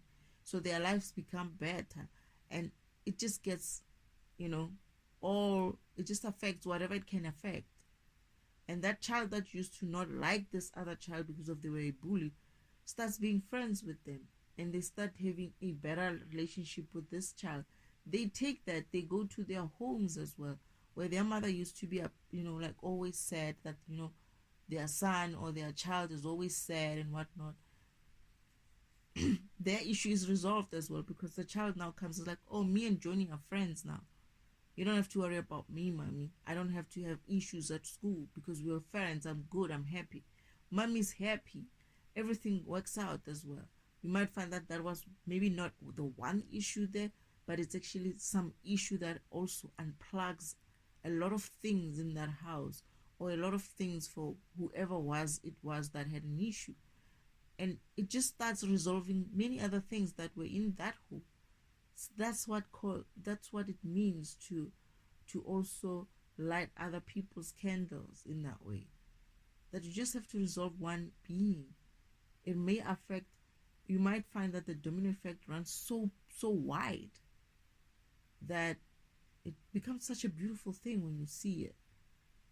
But then these guys, they do what they do because they thought you can avoid karma. And I was like, no, you can't avoid karma. You can delay it. Yeah. That is, we can start adding things and using other people, and whenever you have these people needs to like resolve their karma, you somehow, this is what the karmics are doing in my environment. They would, whenever I'm about to resolve a karma, like today, they did something, probably because of I needed to come and do this fragmentation that I just started off from no effing way. And guess who triggers me? They trigger me because of the way they were attacking my stomach. It was painful. And I'm like, okay, fine. I'm going to alchemize the energy that they're sending to me by doing this recording or this meditation. And when I do this meditation, essentially what I'm moving forward anyway, even though they were trying very hard not to move me, to have me not move forward. They're trying very hard to avoid this specific thing, but they don't realize that them trying too hard to avoid it, hurting me the way they were hurting me maybe like an hour 37 minutes ago, pushed me to actually be like, okay, let me do something that will take my mind off what I'm feeling, right? And alchemize the energy and create something beautiful like this type. I don't know if it's going to be that great, but I'm just saying, like, create something positive with it. And I started doing meditation and doing this recording. But that's how it works. It's like they try to avoid karma which is coming to them, because of I need to resolve specific things before the karma starts reversing to them. And they keep trying to add in all these type of things in between so that I don't get there. But the thing is, it's not that it's going to stop it from coming. It might delay it by a day or 2 or 3 days or however many days or months, whatever, but it eventually does resolve. And once it's resolved, it comes back, karma reverses to you. And yes, they thought, or most beings who are knowledgeable or who are connected in that way, okay, I'm burping again. Okay, all right, they understand, or they've been lied to by Uncle Devil and Imposter Goddess Sister, that they can avoid karma, therefore they can go and do all this type of how they implemented the system and configured the system to essentially steal from many programs at one time. They were lied to or told that, no, we are avoiding karma. Look at us. We don't have to go get karma. There's no need for karma. Don't worry about karma. Do your thing. What they didn't understand, that is imposter got a sister and my uncle, is that no, you can delay it, right? But avoiding it totally, it's not a thing.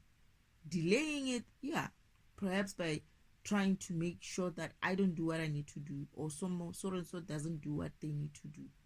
Fine, you can go ahead and do that, but just know that once that person starts doing what they need to do, which they eventually get there, somewhere or one way or another. And I used to tell this to my sister, right? I used to be like, it doesn't make sense. I didn't even know then. I hadn't woken up and I hadn't gone through my karmic lessons. But I believe wholeheartedly that there is no way, there's no way in any kind of science, philosophy, laws, whatever, that one person can continue to, or can think that they can continue to live a life where they oppress others until kingdom come, until. There's no way that that kind of a thing will work. Something, even if it's not karmic law, something in the universe or something in the other universal law, the rest of the universal law, something about it is going to get to the point where you're not aware. You think you've been avoiding something, but all these things that you're doing, that is the things that you're doing to oppress people, where all this time, all these years when you've been stepping on people's toes, it's going to get to a crescendo at some stage where it's like people are tired of your BS, right? To the point where they feel like we cannot be in this environment, because whether we either happy or not happy, it's almost like there's no choice. They've lost, they have nothing to lose. That is, you don't give them something that is positive for them to look forward to, or you keep giving them breadcrumbs, right? That's going to get to the point where they're like, no, look, there's a difference, obviously. Look at the rich people and look at us. Look how hard we still work, and look at them. And what do you think that situation creates? It creates a karma. I don't have to wake up to run my program for karma to be implemented, or for karma to be initiated by my program. And some other tools are probably karmic tools as well. I don't have to wake up. The system itself, the people themselves are going to be like, okay, this is too much now. We've heard enough from you. And they're going to revolt. Or it's going to get to a point where you've siphoned so much of energy from everybody that they don't have anything to give you anymore. That they don't have, actually, they really don't have nothing. That is, you spend so much, you siphon energy, you used it and abused that energy, and now it's like complete. And the environment, the whole environment is so shadowed, so dark, that there's nothing for you to harvest from it. What do you think is going to happen? What do you think your karma will be? Your karma will be essentially the fact that that world is going to die. You're going to have to need to move to another different environment, because of that world is essentially dead. And what happens when you leave that environment? As soon as any entity like that leaves the environment, and there's just one little light or one little spark somewhere of some being who existed or who still survived it and is able to have hope because of the darkness has left, has went to find another planet to screw, right? All it takes is just one little light to be like, it's not too bad anymore. Let me get up. Let me do this. Then the environment starts waking up. It starts vibrating high. So it doesn't mean that I or my program, which is a karmic tool, or any other program which is a karmic tool, maybe antivirus is also a karmic tool. It doesn't mean that we have to be there to wake up and start implementing some sort of a karmic law or universal law. It's just the nature of things. And that's what I used to tell my sister. Said, It's the nature of the things. It doesn't make sense, right? And some people might be like, oh, scientific sense or whatever. No, whatever sense you want to put it, it doesn't make sense that you can run and deplete energy all this time in this environment and just keep eating up, and not putting anything back in there, but just keep siphoning and harvesting and abusing it and using it for nothing but to just waste it. And the environment gets dark, and it gets so dark that even you who started this whole thing cannot stand for it. That is, there's nothing. It's dark, there's no food, there's no energy, there's no people who you can harvest from. It's what are you going to do? What are you going to do? Because now it's not even karma that comes to get you. It's just the nature of things, that you had a limited resource in this planet, and you kept making it even more limited. It could have been abundant had you created more from it, but because of you're not a creator in that essence of, you don't use energy in such a way that you would alchemize even the negative energy and create something beautiful with it. You just don't have that in you. So what you do is you consume.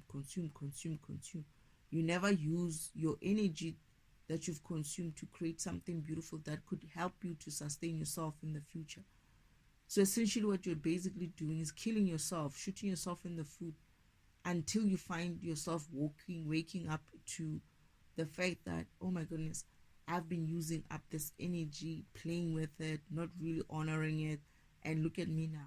I don't have anywhere else to, anything else to help me survive in this environment. And mind you, you might not even be able to get out, because where are you going to find the energy to power anything or yourself to get out? Meaning you're going to have to hope on somebody of yours coming in, you hitching a ride with them out of this place. And when you get to wherever you're getting to, you better hope that that environment is as karmic as you are. Perhaps you can run along and maybe survive a little while longer. But if it's not, your ass is fried. You're going to enter an environment and you're going to find it very high vibrational, and you're not going to be able to live there. So essentially, like, karma gets you either way. But this is where I don't understand the beings who believed that they can avoid karma. I mean, their spiritual ascension should have come, I feel like, maybe it's not the truth, but I believe that they are higher in spirituality, meaning these sort of things, and I'm getting that they don't, these sort of things is things that they should be able to understand and calculate. Okay, I'm getting that not necessarily, but the guys that I was working with in the shadow world understand that. You see, I'm getting that they don't understand it, not necessarily. So, but the guys that are the dracon, they understand that the shadow side of things, and this is why they're so strict with not effing with anybody in that way, not interfering with any other program, not having bad intentions towards other civilization, even though they're in the shadow environment. They don't do that. They don't get involved or try to get involved in other people's affairs, other groups' affairs, other civilizations' affairs. They don't, right? Because I just had a vision in my head. But anyway, I think it's something that I need to defragment. But what I'm trying to say is that they understand those laws, then they live that way. And this is why the shadow environment is so proper, in a sense that the laws there are in balance. But in this light environment, people have been duped, and even duped themselves, because I don't think it's just the devil who dupes them. They had that. This is what I'm trying to say. These beings always had it in them. They had this kind of a egotistical way of seeing themselves, as in, I'm above everybody. When people think that they can take over the function of being a god to someone, when there is really a god to someone, That is, they basically look down on a being who's supposed to be uh, at least respected, right? In that way, they think, oh no, they can pose themselves as him, or no, you know what, Elohim, sit down. We know you created us, but you're not into this thing of ruling over others, right? Don't worry about that. We'll do it for you. We will go into this the universe, and then we will market ourselves as being the beings who were created first before this one and that one, and therefore we have this power and what knowledge of whatever, and we are therefore superior than you, and we think you should listen to us when we talk to you, you little kids, something like that.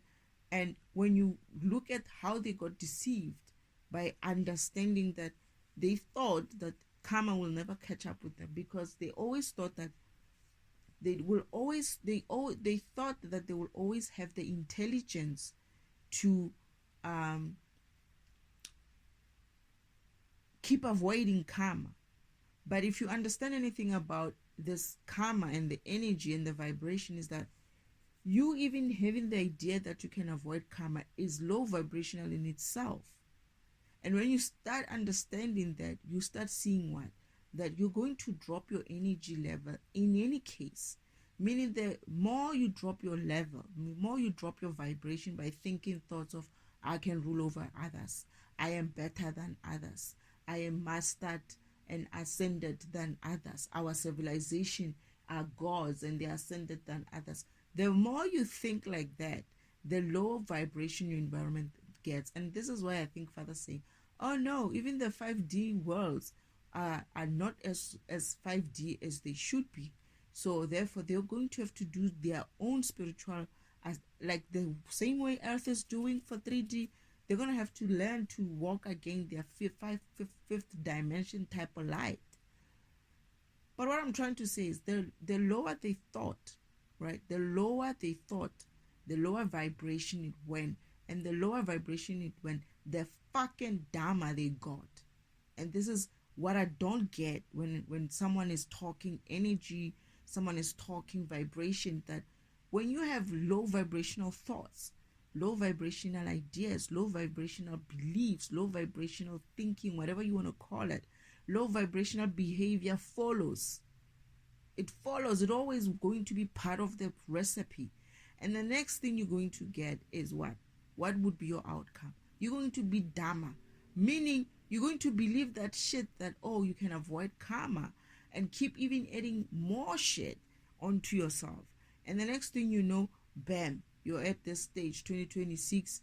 Destiny has woken up a couple of years ago, not now, but Destiny has woken up and is doing her job. And you're like, oh, wow, no, she can't do this. We know this. We know, we have knowledge. Motherfucker, that knowledge is fucking outdated. Go get yourself some education first before you talk. Oh no, we know how to avoid this. We know how to work this. Okay, I'm not talking this as in like this is my intelligence. I don't know. The man knows how to plan for himself. God the creator did all of this. I'm not smart enough or egotistical enough to think that I'm doing this by myself. It's his plan.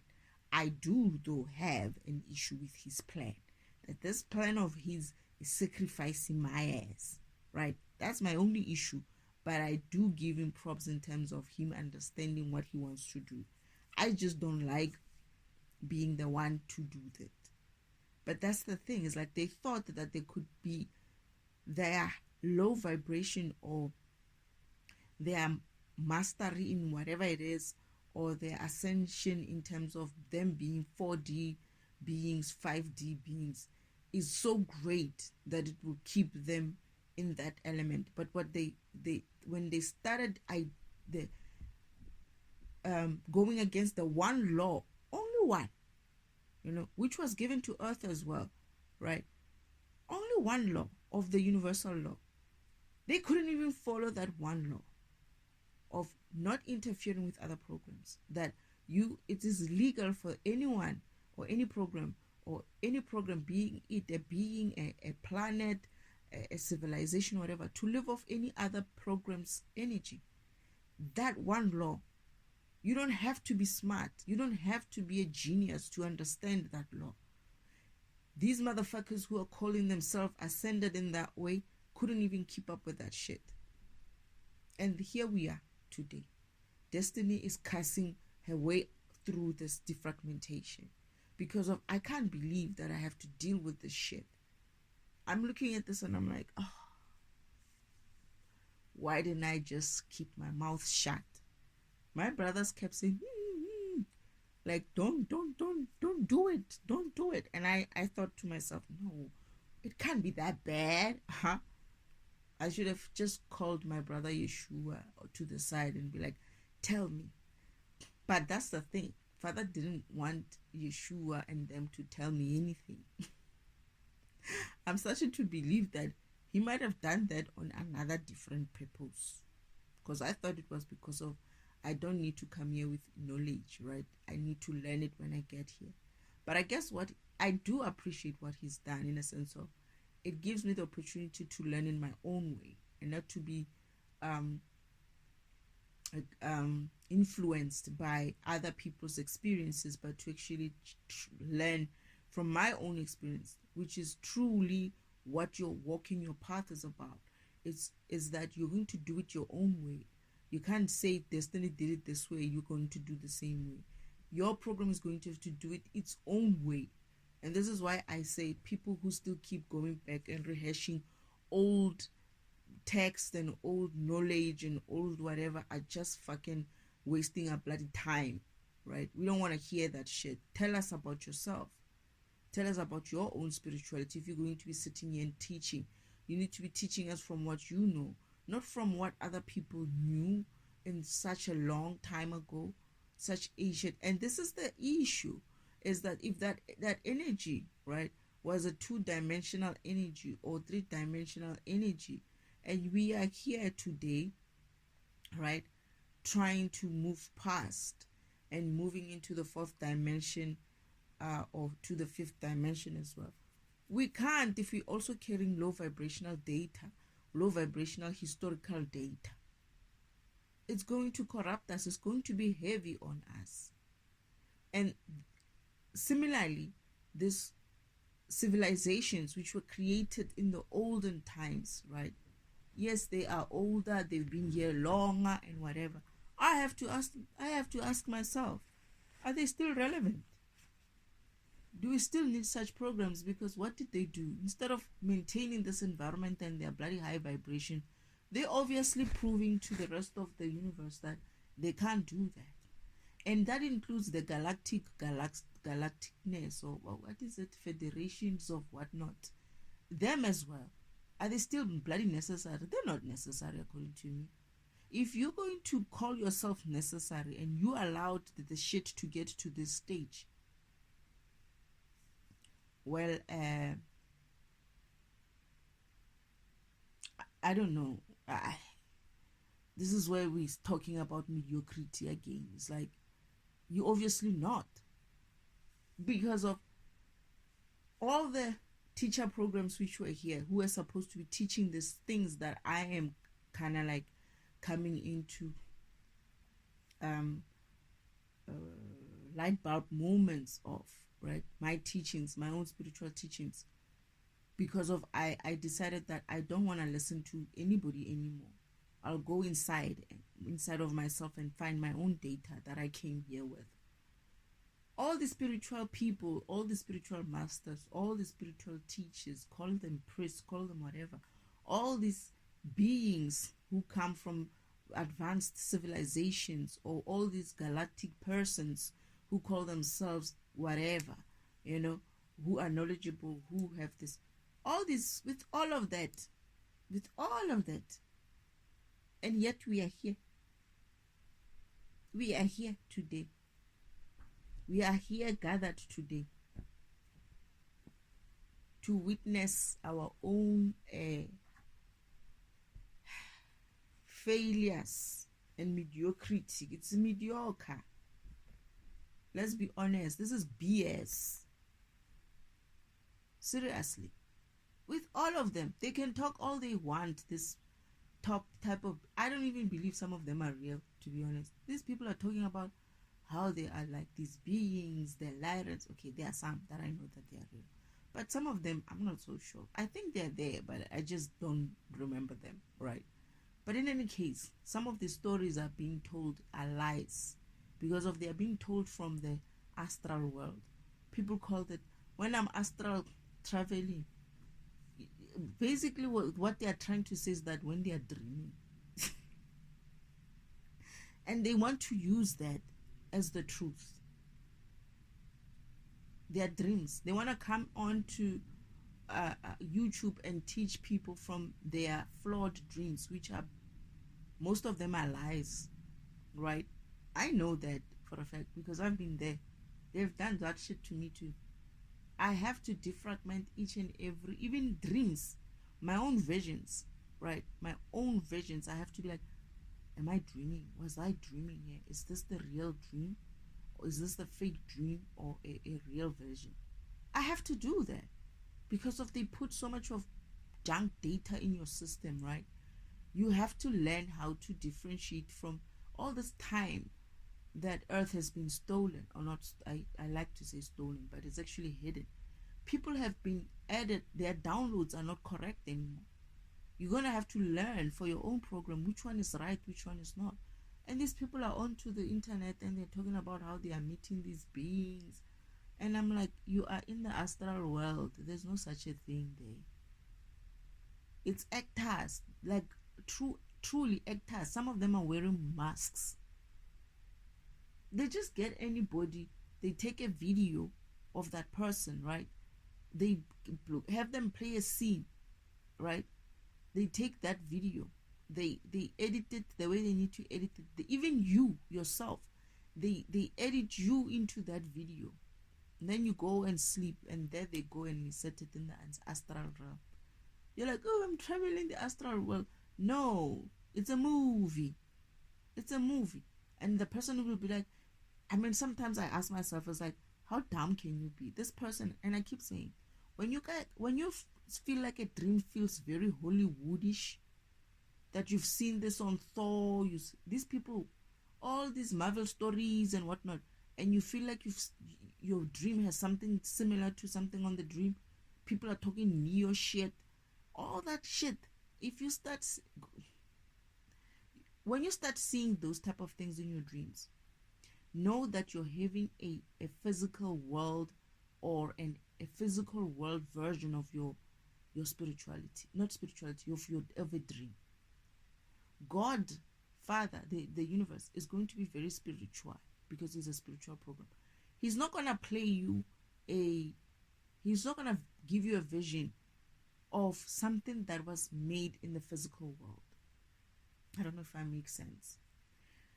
What I'm saying is, God will never give you a vision that has some part of it which is like very Hollywoodish. Everything that you're seeing that is very much this physical world type of linked or experience, or you've seen it in a movie or something like that, like it looks similar, that part there, they just take scenes and put them together. You must know that those things are not real. They're doing them in the astral realm. The astral realm, it's a thin layer between earth and the universe. I mean, earth and heaven. It's an interface between earth and heaven. And there, it was supposed to be meant to be used in a good way, to interface earth and heaven. But what it's doing is they have learned to use the environment to create fake dreams for you. And people are going in there thinking that they are dreaming about all these beings who are in there. There's no such a being there. That world is not like that. And on top of that, they don't understand that they are dreaming and staying too long in those dreams. They are being siphoned energy. Your thoughts and your dreams are far much more powerful than when you're awake. When they're siphoning from you when you're awake.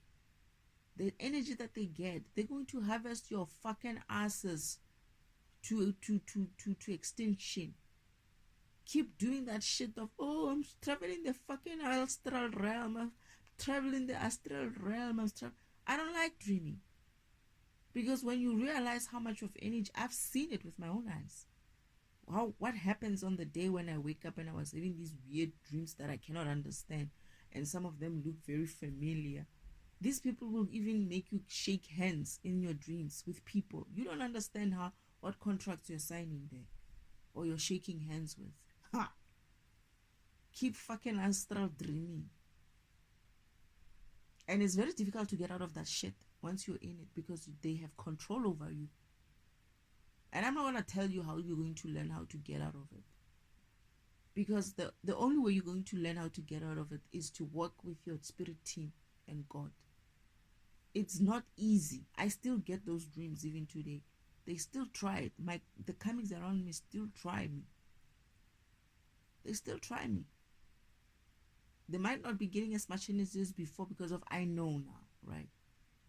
But these beings, these people, I'm getting these videos of people going and seeing things out, and they call it astral traveling. And then some of them have even the nerve to show themselves sleeping, and they say they're astral traveling. And I was like, before I saw those type of videos, right, I used to keep saying, they are dreaming, it's not real, they are dreaming, it's not real, right? And then they're coming out now, it's saying that no, they actually go to sleep, and then this is where they astral travel. I'm like, oh, so I was really seeing it for what it is, right? But then I'm like, so why are they still okay with it? Why do they think that they're dreams, right? They're the dreams that they're seeing. Some of them even have, there's this one guy, he will even get you a photo of what the dream looks like. And I'm like, how can you be astral? Are you... Some of those photos are not real. They were made up on Earth, right? This is why I'm saying they draw these beings very weirdly. These beings look good. Some of these beings that they're saying they like their drawings are not bad, are not good, are not the real drawings. They they're making them look very weird, right? And they don't look like that, these people. And I'm not talking about the crocodile people. I'm talking about most of them. They don't have that kind. They're pretty people. They're beautiful beings. Most especially because of their high vibrational and in high vibrational environments. So the pictures that you see here on Earth are made to scare you. For you to look at them and be like, oh, they're going to be so weird. But when you see them in person and you don't have a perception about them, you wouldn't see them as being scary. But then these guys, it's not that they're saying that these people are scary. They're saying they're seeing these people, and I'm like, those are just people on Earth wearing masks. They wear masks. Oh. And then I have to come in here and look at each of these videos and defragment them, and I have to do it also sometimes, actually most times, because when I do this kind of meditation defragmentation thing, I sometimes get triggered by the videos that I've seen or whatever it is that needs to trigger me. Like right now, I'm triggered by something else. There's a counterpart as well on that ship. When I said there's something that I need to defragment further, the person that I was working with is a counterpart. There is I have a draconian kind of counterpart as well. But I guess I will never have to meet him because I'm walking this path spiritually by remembering it. It's me walking it spiritually. So for me, when I remember a path before I've lived it, because anything you know before it happens is never going to happen. That's essentially how the future works. This is why Father doesn't tell me a lot of things, because of if I know what's going to happen in the future, it will never happen, right? So I have to defragment all the other many futures that I could have lived because of I'm destined that is, I'm destined, I have already happened, but then I had many different paths that were planned in order for me to. Now I'm remembering something. You know what I have? And I remembered something like this. I now have, I remember that Father planned me a couple of paths, right? And Devil also went and added his own paths to confuse me so that they can hide the true spiritual path that I need to walk in the physical. But Father said, don't worry. You're gonna have to walk all those paths in order for you to be able to see which path you're taking. So I now remember now that this is why I'm defragmenting so many of my memories. Some of them I'm seeing them as, nah, this was not real. Some of them is like, yeah, this I remember.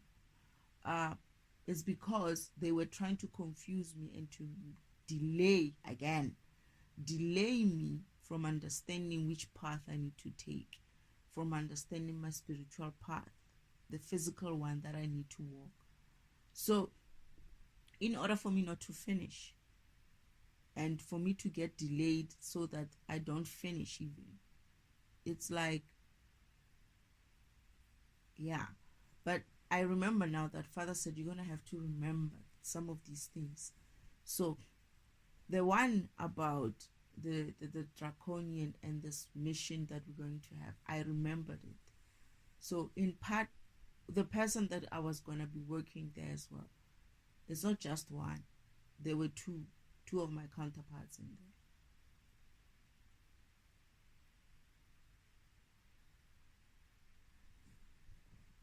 So I have to walk this path spiritually in order for it not to be another option. And I remember that I was going to be left with a few, but it will still be confusing for me. And this is exactly where I am right now. That I was going to end up with a few paths left. And it's going to be very tricky for me to knock them off until I see the true one. And I need to walk them off. I need to like knock these other spiritual paths which are hiding my true spiritual path, right? And I'm struggling. I'm not going to lie. Because I'm seeing many true paths. And I have to remember, because this is why I'm getting to this point. I'm seeing many true paths. I'm seeing two paths. Two true paths.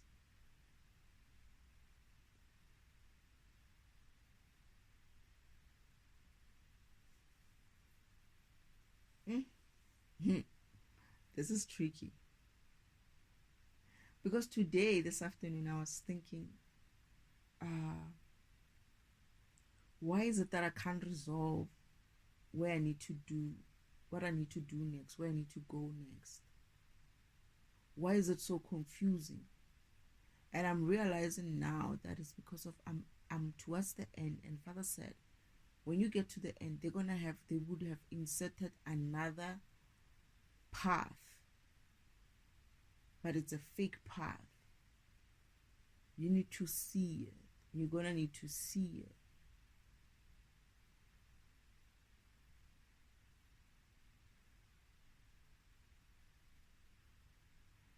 And I'm starting to feel, I'm looking at it now and I'm like, no wonder I've been struggling for a couple of days.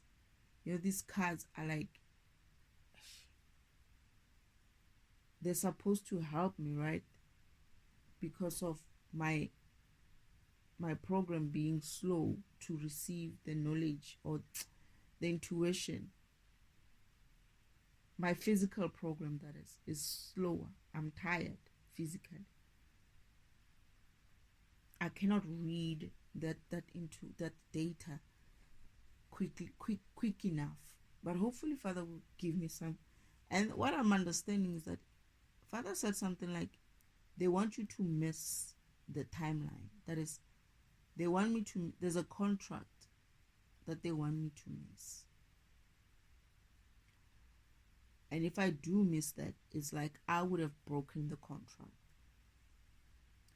And if that contract breaks, it means I don't finish.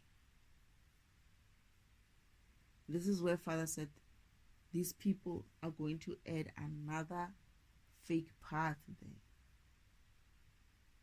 You're going to need to see it for what it is.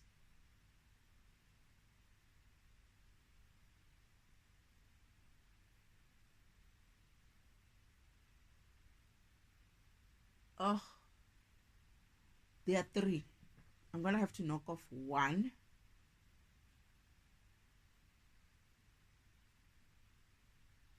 And be left with 2. But also, Father said, you're not going to see the true path. Oh, no, I know which path it is. I know which path it is. Because Father said, I need you not to see this path. He said to me, no, you're going to be able to see it. But I need you not to see it before it happens, before it starts. Because it needs to get initiated first in order for it to continue and be in my future. That is, I need to see it only after it has started to happen. I don't know if I'm making sense. In order for me to not live a life or a path, I have to see that path before it happens. But Father needed to do something. He needed to get the comics into some sort of a situation. And he said, I need you to delay seeing this path because I needed to initiate first so that it can run. But before you initiate it, I needed to get to this point first. That is, it must happen. These specific things that he wants to happen must happen in that path, which was the comics doing something, and he wanted to catch them there. So I didn't see it. I only saw it on the day, what it was that they were going to do, or what it was that they did. But what this me seeing it after the fact essentially gave me a grace to be able to give me that path that I'm going to walk. Because Father said it's going to be 1 left. And then they added 2. Okay, I'm burping. I'm trying to burp. They added 2. Okay, it's 2 parts. That's why I'm saying there's 3. But I feel like I know which one is supposed to be. And that's the path that I need to take. That's the path that I need to take. But he said to me, and I said, but then what if I remember it? I remember he said to me, I said, Father, but then what if I remember this path? It's not going to happen. It's like, no. By this time, you had initiated it. Like, there's no other option. You're in this timeline now. You would be in the timeline for it. But the comics are going to add parallel timelines to it. You won't know. They're similar. One is similar to it. The other one is not similar. And they're going to confuse me because I'm not sure. But then he said, you will use your spirituality, your karmic lesson will come to work for you in this time. And I didn't understand what he meant at the time. It's like, don't worry.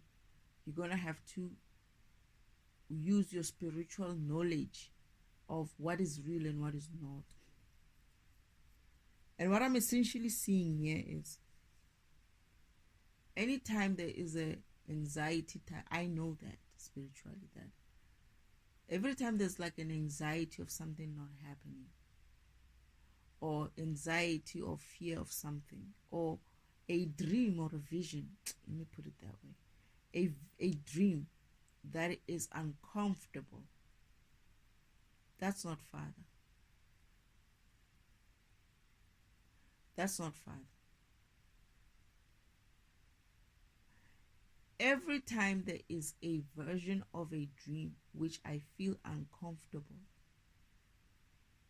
be it I feel disappointed, I feel anxious, I feel fearful, whatever, it's not Father.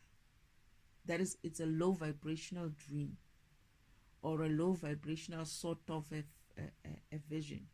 It means it's the kami's. But then Father said there's two. So I can see which one I know is not going to happen, or it might have happened, or something like that. I can see the true one. And that's the things, like even in the afternoon, I could see the true path. However, I'm hoping and praying that it happens so. But I'm getting that it will happen. They just were trying to get me to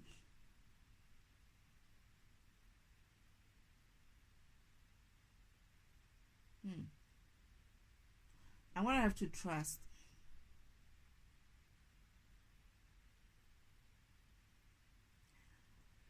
and allow myself to defragment. And I think I needed to see this before to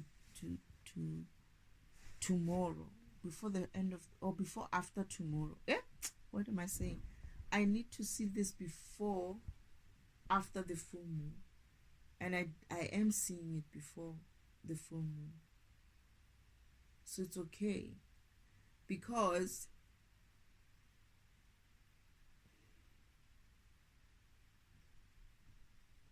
I feel like I shouldn't fight it. I shouldn't fight to see it properly, because if I do, I might just defragment things that I shouldn't be defragmenting and dissolving that. But then there's no like, because when I asked for, I think I asked for this, like, but what if I miss it? What if I miss this contract? Won't I be able to finish?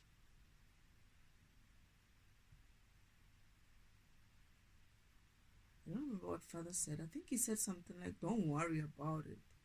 It's just another delay, but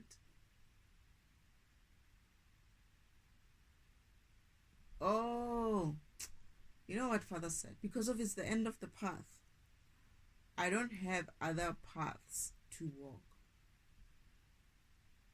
And he says to me, I'm going to remain stagnant if I miss that opportunity.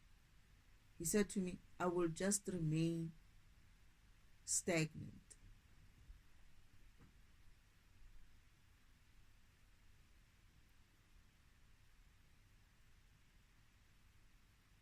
And I said to him, but what is the point of them doing this? It's like, I'm getting to the end of my path. And what they did was they're trying to make me miss a contract. And by trying to make me miss a contract, it means I remain there.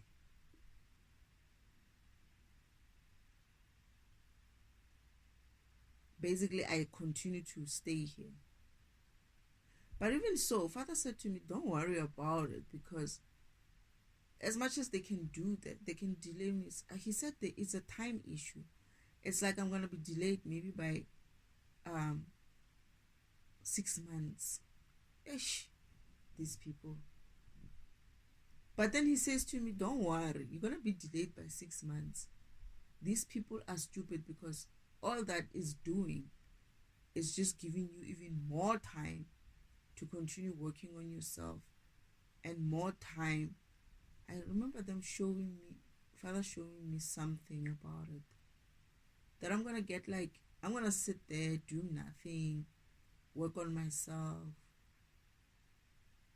And meanwhile, what I'm understanding is that when I'm waiting, because I have to wait for 6 months, that 6 months is a karmic lesson for 6 months. Meaning there will be no other choice. I would have resolved both. It's like I will just get to the end, because of I would have went through my karmic lesson. And also their counterparts and all of them would have went through their karmic lessons. And everything will come together again. So Father was saying, don't worry about it. There's no big deal so much. It's just that you're going to have to wait long, another 6 months. And if you do have, and I get the feeling I might be, or already did, or am I already in there? I don't know. We'll see. He says to me, you might have to wait long. I keep hearing 3 months.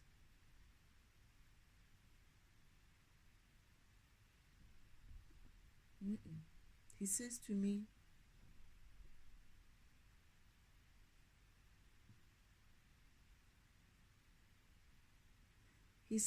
about 6 months, but where's the 3 months coming from?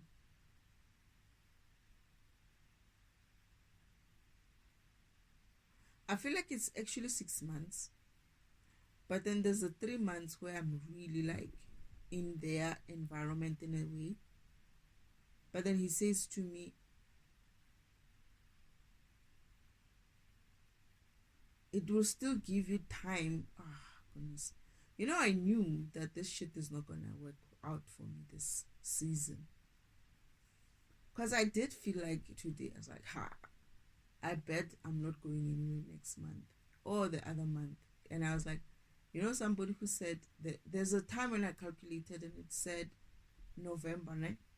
And then there's another time where I calculated, it said February. And then I'm looking at it, I'm like, I was laughing the time when I was listening to this tarot reading stuff. And some of them were talking about Valentine's. And I'm like, okay, because I calculated something and it landed me in February, I think.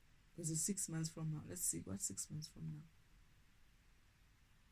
Let's see, August, September.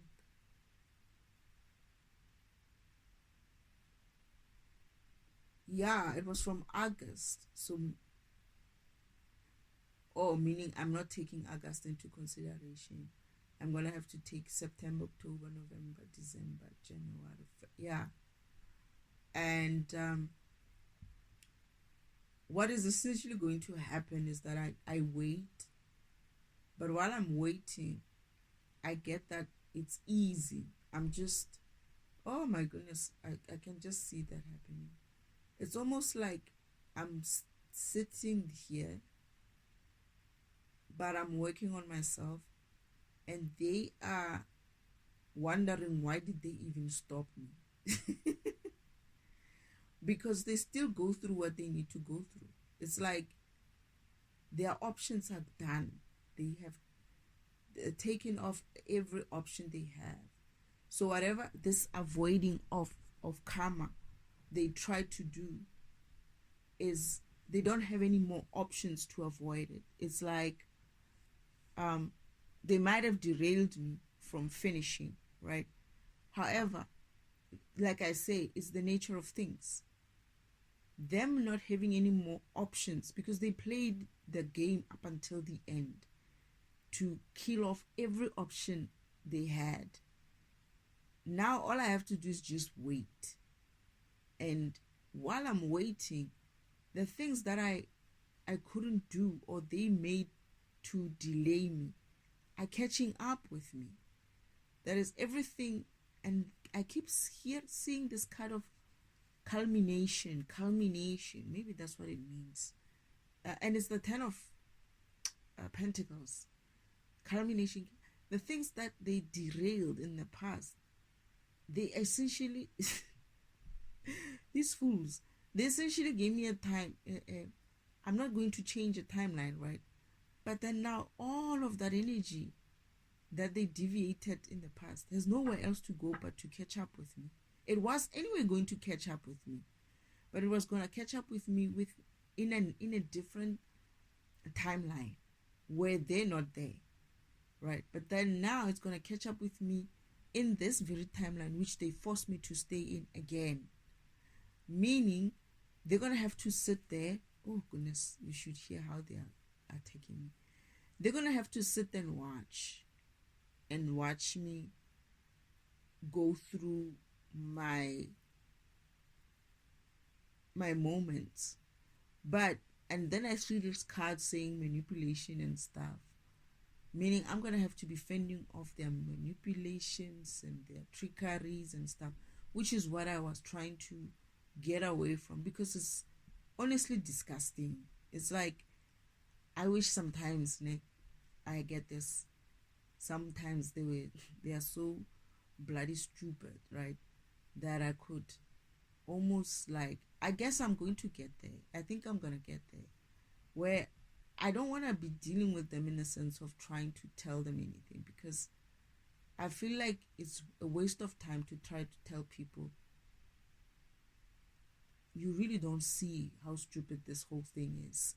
You choose not to see it because you're so lazy in your spirituality that you would rather just keep repeating the same mistake just because of you're lazy to do the right thing. You're lazy to at least see that you're just repeating the same old comic shit, and despite that, it's still not working for you, but you still keep repeating it. And I don't want to get into that kind of thing, right? But Father says to me, I think he said 3 months. He said something about, yeah, he didn't say 6 months. He said 3. No, it's 6 months. Oh no, it's 6 months, and I know why it's 6 months.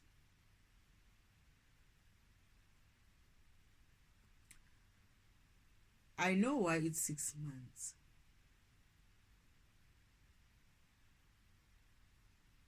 Oh, okay. I think I see why it's 6 months. Oh shit, now I know.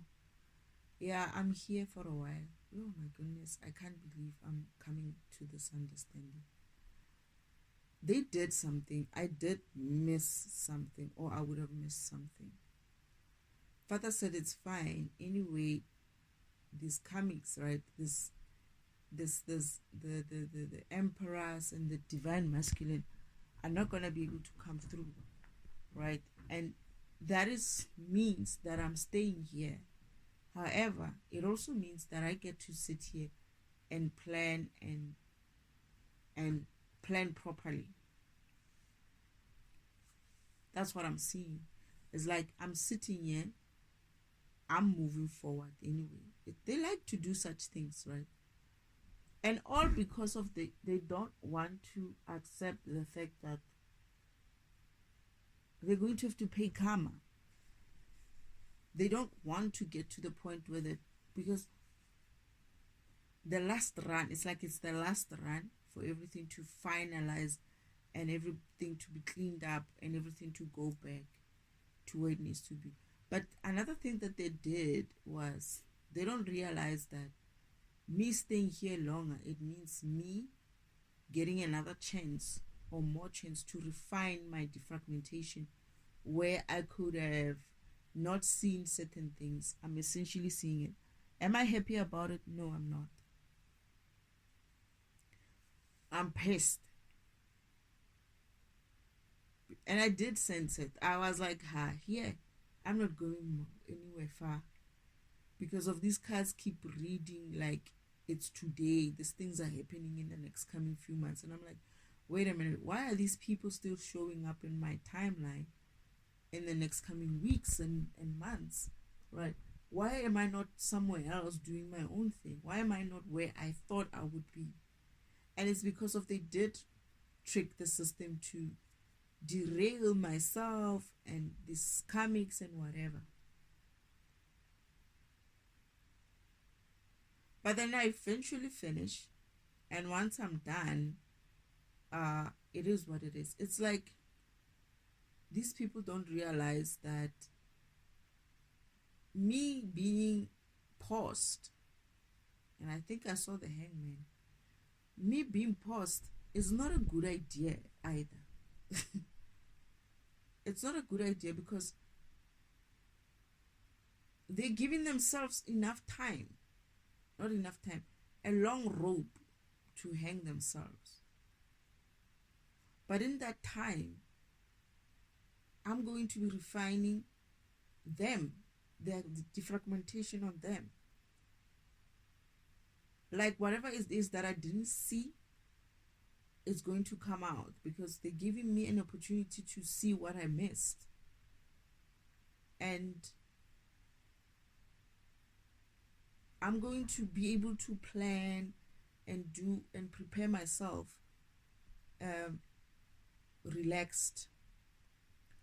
Although I hate it, I really wish I was somewhere else. I don't care for this place. And I remember Father saying something like, just stay there and finish it, because he said to me, no, you can move, but you don't have to. Just stay there and fix yourself up and get yourself ready and do what you need to do. Why waste your money, when you can just sit there and watch them? And I remember I was going to be here for a while, watching them do, like, essentially I'm going to start watching them. It's almost like these people are going to have a double karma. They don't realize it. It's like, because of they derailed me, it doesn't mean that the nature of things is not going to move in. That is not even karma itself, but the universal law is going to be, it's working, right? So what's happening is they have no more options, because my path has been blocked by them, not even Father, them, right?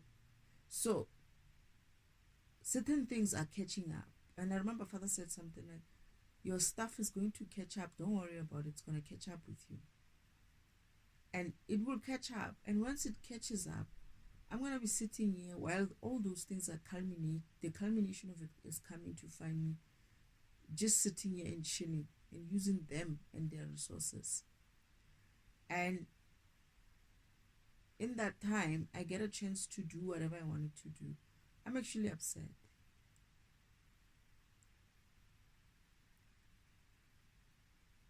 I am so upset, because now I have to decide what it is that I want to do.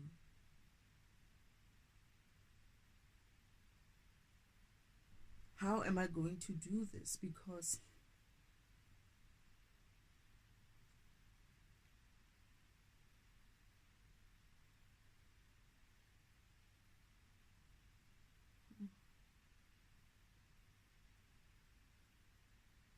yeah,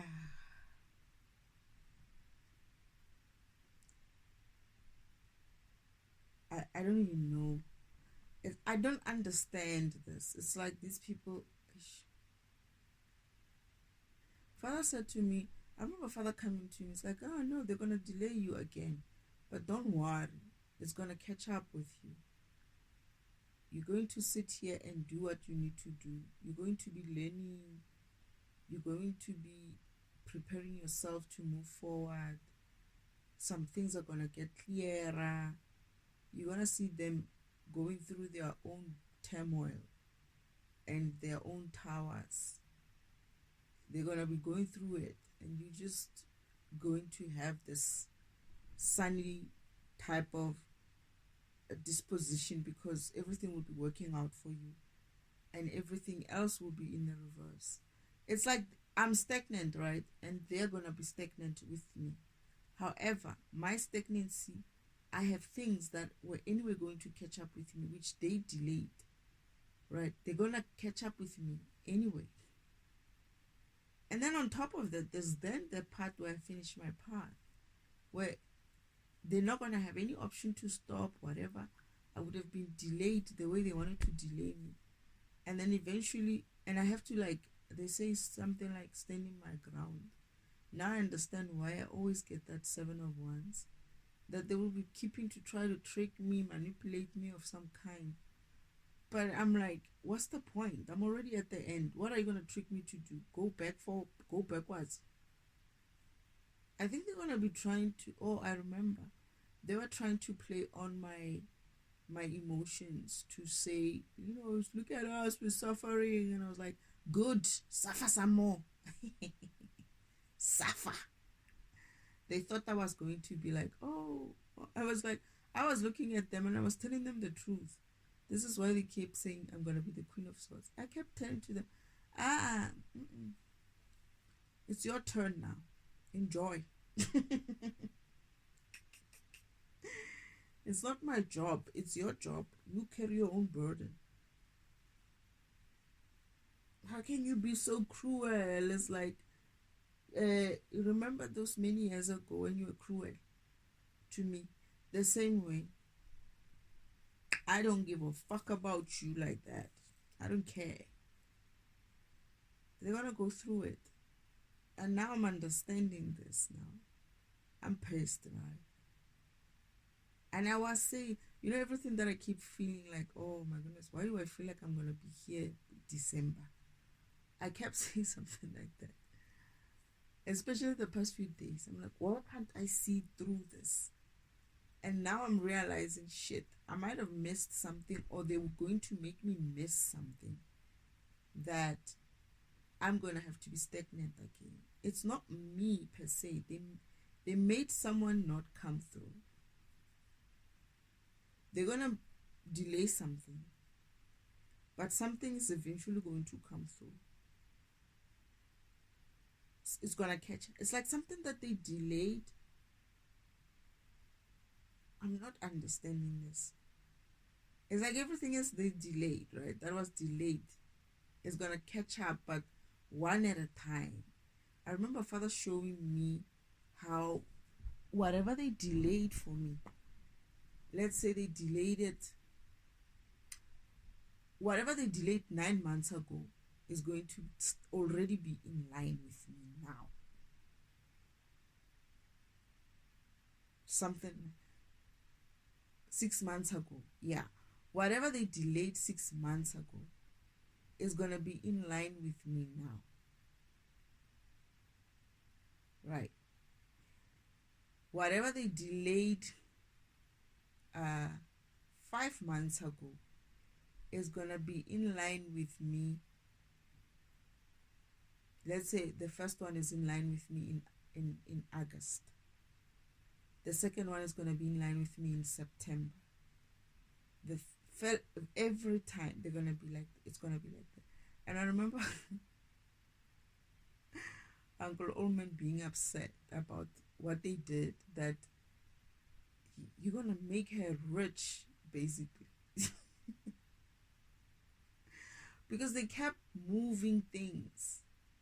They kept moving things, and when they kept moving those things are not cancelled because it's not theirs. And they are still coming. They might have diverted them at the time or paid somebody not to say anything. But this hangman situation that they're putting me means energy still moves, because they can't stop this energy. It's like it's still moving. So karma is going to start anyway, whether or not I'm finished running.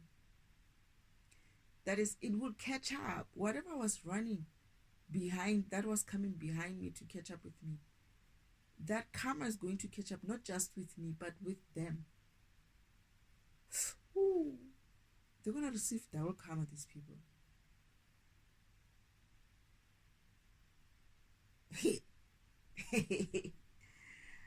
Hey, these people are going to receive double karma.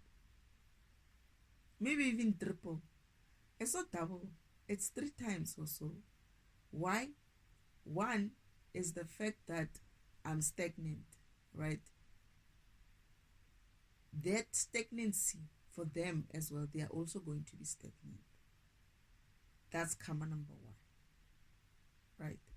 That my stagnancy means they are also stagnant. It's like, yeah, you stopped me from moving forward, but then what about you? Where are you going? Because there's nothing else you can do now to stop me. I'm stopped. Yeah, I'm standing here, I'm sitting here, and I'm looking at you. I'm looking at you, looking at me, looking at you, looking at me, being stagnant here. So what's going to happen now? They don't have any answers. They don't know what else to do. Like, they have no ideas. I keep seeing that as well. No ideas. Is it the... Which one is it? I think it's the Ace of... yeah, the Page of Swords in reverse and the Ace of Swords in reverse. Lack of ideas or something like that. So it's like, okay, it's fine. Yeah, we stopped her. But then I'm like, and then what? Then yeah, we stopped. We all stopped. You're not going anywhere. But unfortunately for them, the next part, they can't stop. That was their last move. But during that time, that 6 months is going to be hell.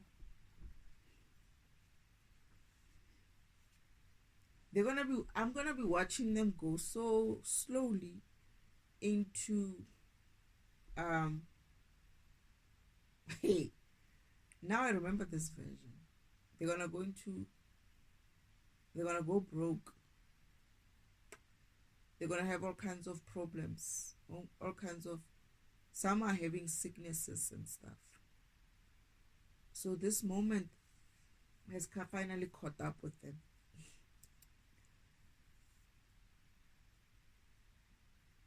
They're not gonna be well.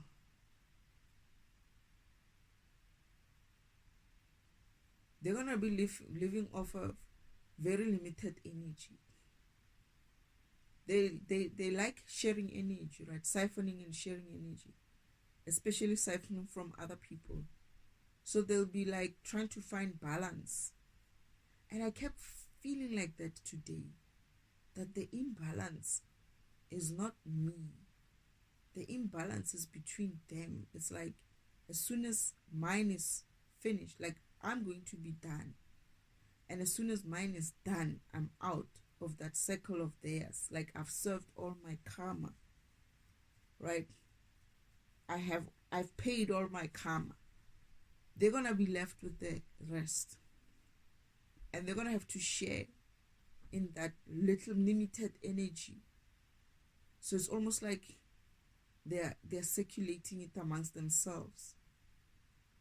Like today it's this one, tomorrow it's someone else, tomorrow they're going to live like, I don't know what to call this. It's almost like today someone else goes to work, tomorrow it's somebody else. I feel like they're already doing that. That's what I'm feeling like. I actually see my uncle is missing work, especially on moon days. Not just that, man. Sometimes I wake up and he's at work, at home. I feel like they're already doing that. It's like when they need somebody to do something, or somebody needs to do something, they have to like sit, and somebody else needs to use that energy for that day. Like collect, or it's like they're sharing energy, these people. Hey, this is sickening. This is like sickening. It's like, wow. They're gonna have to live like that, and they're gonna have to watch my ass looking all nice and lovely. Father's like, why would you waste your money? Don't waste your money. Stay there until 6 months you're ready to move into your new place and stuff. You will prepare. And he said that. Father said, don't worry. You'll have plenty of time to prepare for your move. I think Father said that. It's like, don't worry.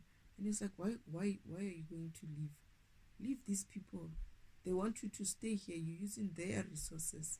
You're going to have plenty of time to prepare. You're not going to be in a rush. You're not going to.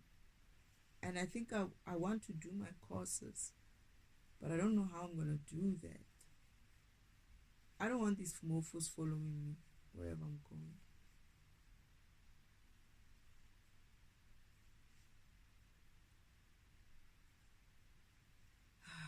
This is, Father said something like, you're going to have to do some of your courses while you're there. You're going to have to start your course while you're there. I was not impressed.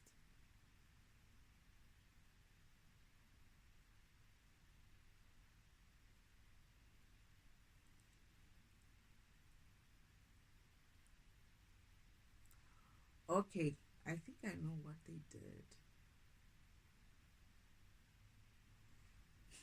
I think I know what they could have done. This is where I wasn't sure about these two visions.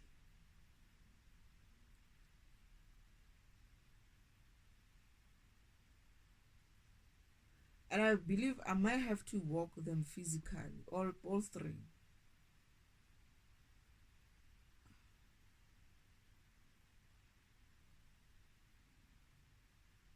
Not three.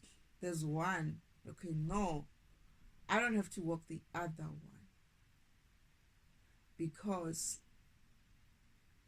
it's the emperor or whoever who's delayed. That's his issues.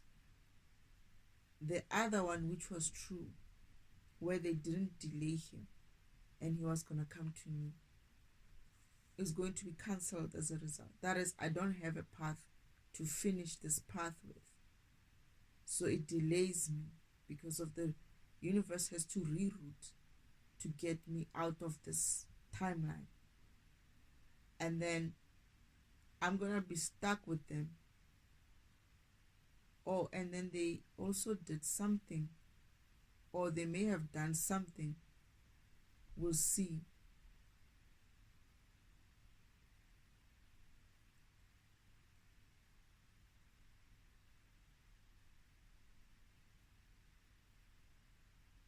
No, all of them are delayed. I just didn't have the vision for it. I know that all of them are delayed, but I just didn't have the vision that supports that delay, and now it's coming up. Whew.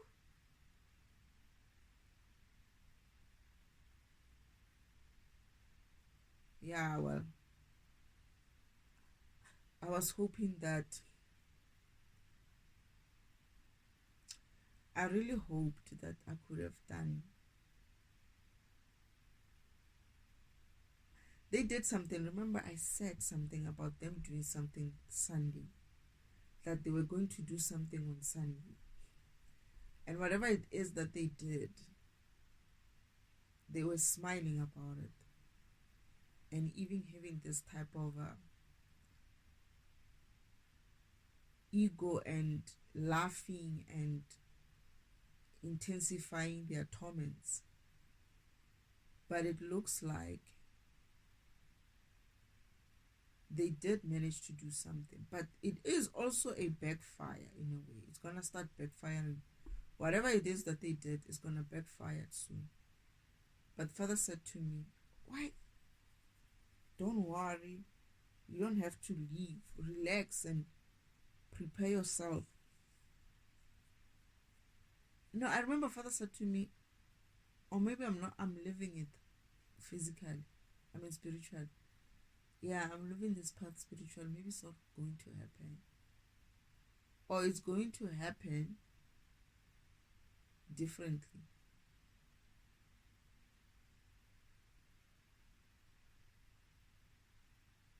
I'm already in it. Maybe that's why. Father said,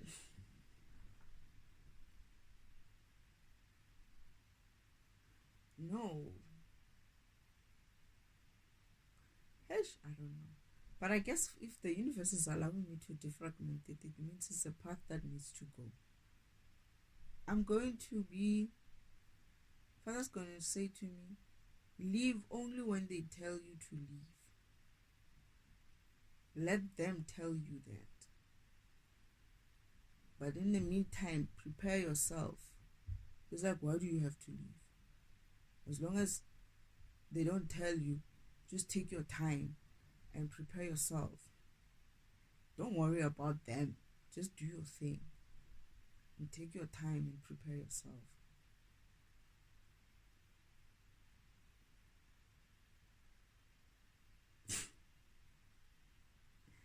They heard me, right? They're making this car alarm go off. They usually do that when they're upset. If they can't make the dogs bark, meaning the energy is low, they will use anything. And the alarm is ringing like it's a car alarm, but it rings as if like it's a ringtone on the phone. Ooh, it's so low. Like even that car alarm has no energy. And that's the reason why I'm sitting here now defragmenting this is because of they pissed me off. My stomach was so painful. And when they're trying to do that right now, they also still attacking my stomach. And I was like, oh, okay, so you want to do me like this? Fine. Let me alchemize it. So Father said, you don't have to leave unless they tell you. But when it comes time for you to leave, you can do that. But it's up to you. Just take your time, prepare yourself. You don't have to rush. And I didn't. I think I stayed here for a month or two. Yeah, I think I stayed here a month or two. Father said to me, because Father was showing me how something that they delayed so many months ago, 6 months ago, is going to catch up with the next 6 months that they tried to delay me with. And that 6 months, I must just, I see what's going on here. It's like, I'm yawning. I don't know if it's this month or next month or what, but we'll see what it looks like. But it just keeps coming. It just keeps. And I remember Father showing me how that is going to come through to here. And there was something else after that, and it was going to come later. And then there was something else, and it was going to come another month.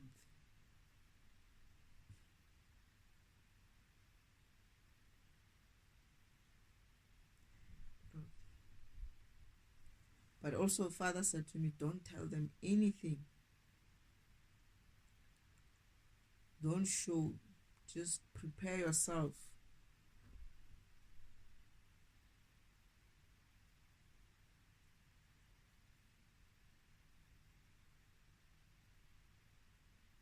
I'm so upset right now.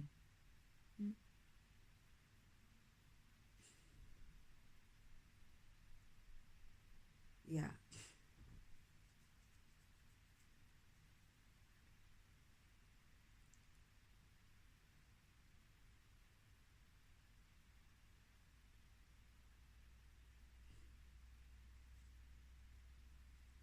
I remember them telling me, like, you know what, you're gonna have to go.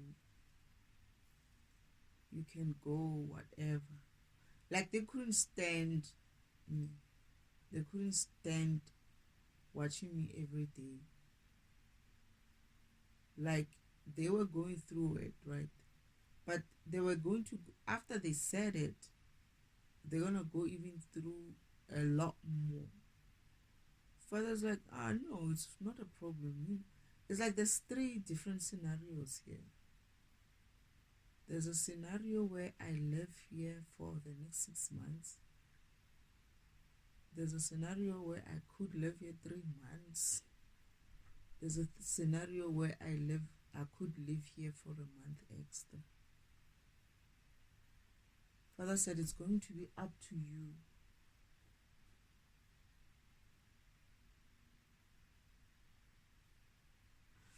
Wait, we'll see.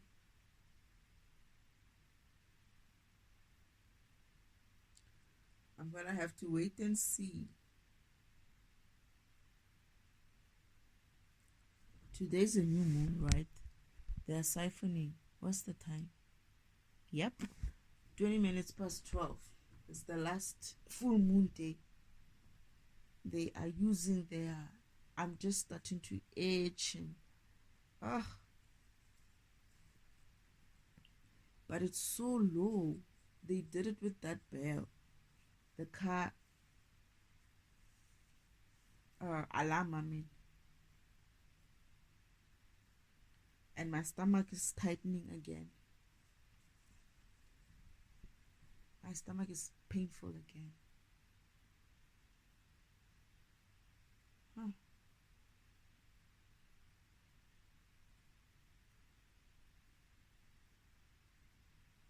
These people always get me upset, and then when I get upset, what comes out of it is like, wow. But I'm also feeling like, sometimes I wish I didn't have the skepticism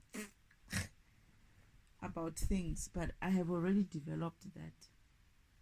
It's gonna take a lot for me. For father, it's not my fault, it's father's fault, because he kept allowing these people to do all this shit. And now I have to be like, it's not gonna work out. They're not gonna come. And they don't. If there's one thing the comics manage to do, is deliver on their promise. When it comes to father, and then he'll say, no, don't worry about it. They're gonna be helping you and whatnot. And I'm like, no, they're not. I could be having a nice hot stone massage by now, and I'm not doing that. So that's not helping me. I'm tired. I need a break. If it's not me having a break, they're not helping me. I can't keep doing this.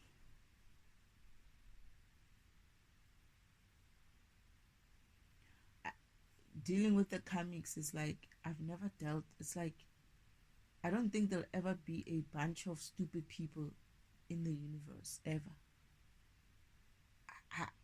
The rest of them, right? These other civilizations and whatnot, I get that. But the comics that I'm living with, Uncle Devil's crew, they'll never. I don't think there'll ever be a bunch of dumbasses in existence as well. These are going to be, I don't know how, but these people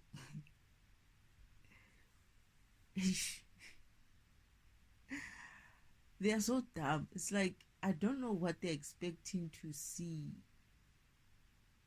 They can't die, not in that way. Meaning they're gonna be paying karma for Ooh. But also, there's no point in doing this, because that karma, they're gonna have to pay it in this lifetime, or maybe a couple of lifetimes. But I don't think they're gonna get a chance to even have another lifetime like that. They're gonna be doing it here. The lifetimes are not like, oh, you die, you go to heaven. You go to heaven and you go bother Lucifer there. They're gonna be doing it here. I have a feeling they're gonna be doing it here. I could be wrong, but I'm just looking at it and I'm thinking, you can't run away from your karma. Lifetime after lifetime after lifetime is gonna come through. And I guess I see why they keep trying to make sure that I don't finish my processing, because they know that whatever is going to have to happen after that, it's just going to be all these lifetimes when they've been doing this is tallied, and perhaps I'm gonna have to do another run and another run and another run to just get through everything, because I have to be rerun a couple of times. Maybe the next time I won't take so long, and the next time and the next time. But it's like they can't run away from this. I don't know why they thought that they could keep running away. There's a point where they could have been smart and be like, you know what, let's try to work a deal here of how we can do this repayment. I would have done that. There's a point when they had an option to be like, let's try to make a deal of how can we pay back this come. But they refused. They were so stubborn. And now they're gonna end up with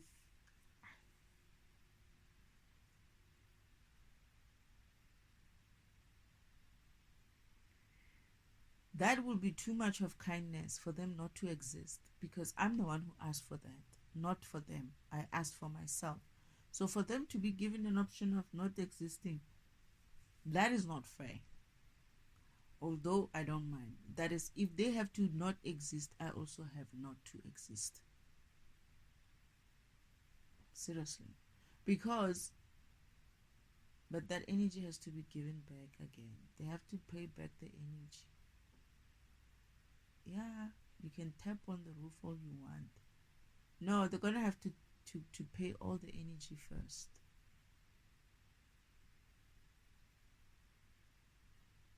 They're going to have to reverse the energy. They're gonna have to be working for the people that they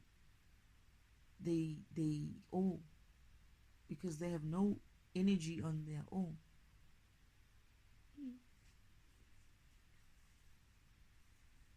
Ooh.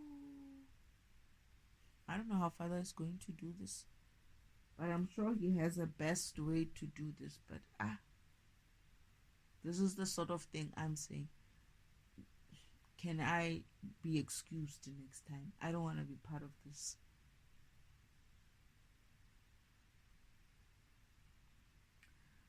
Now these cards are gonna be read very differently.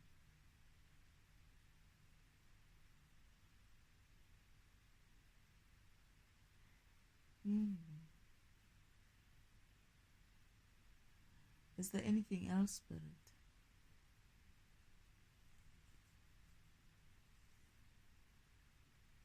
Thank you, Spirit.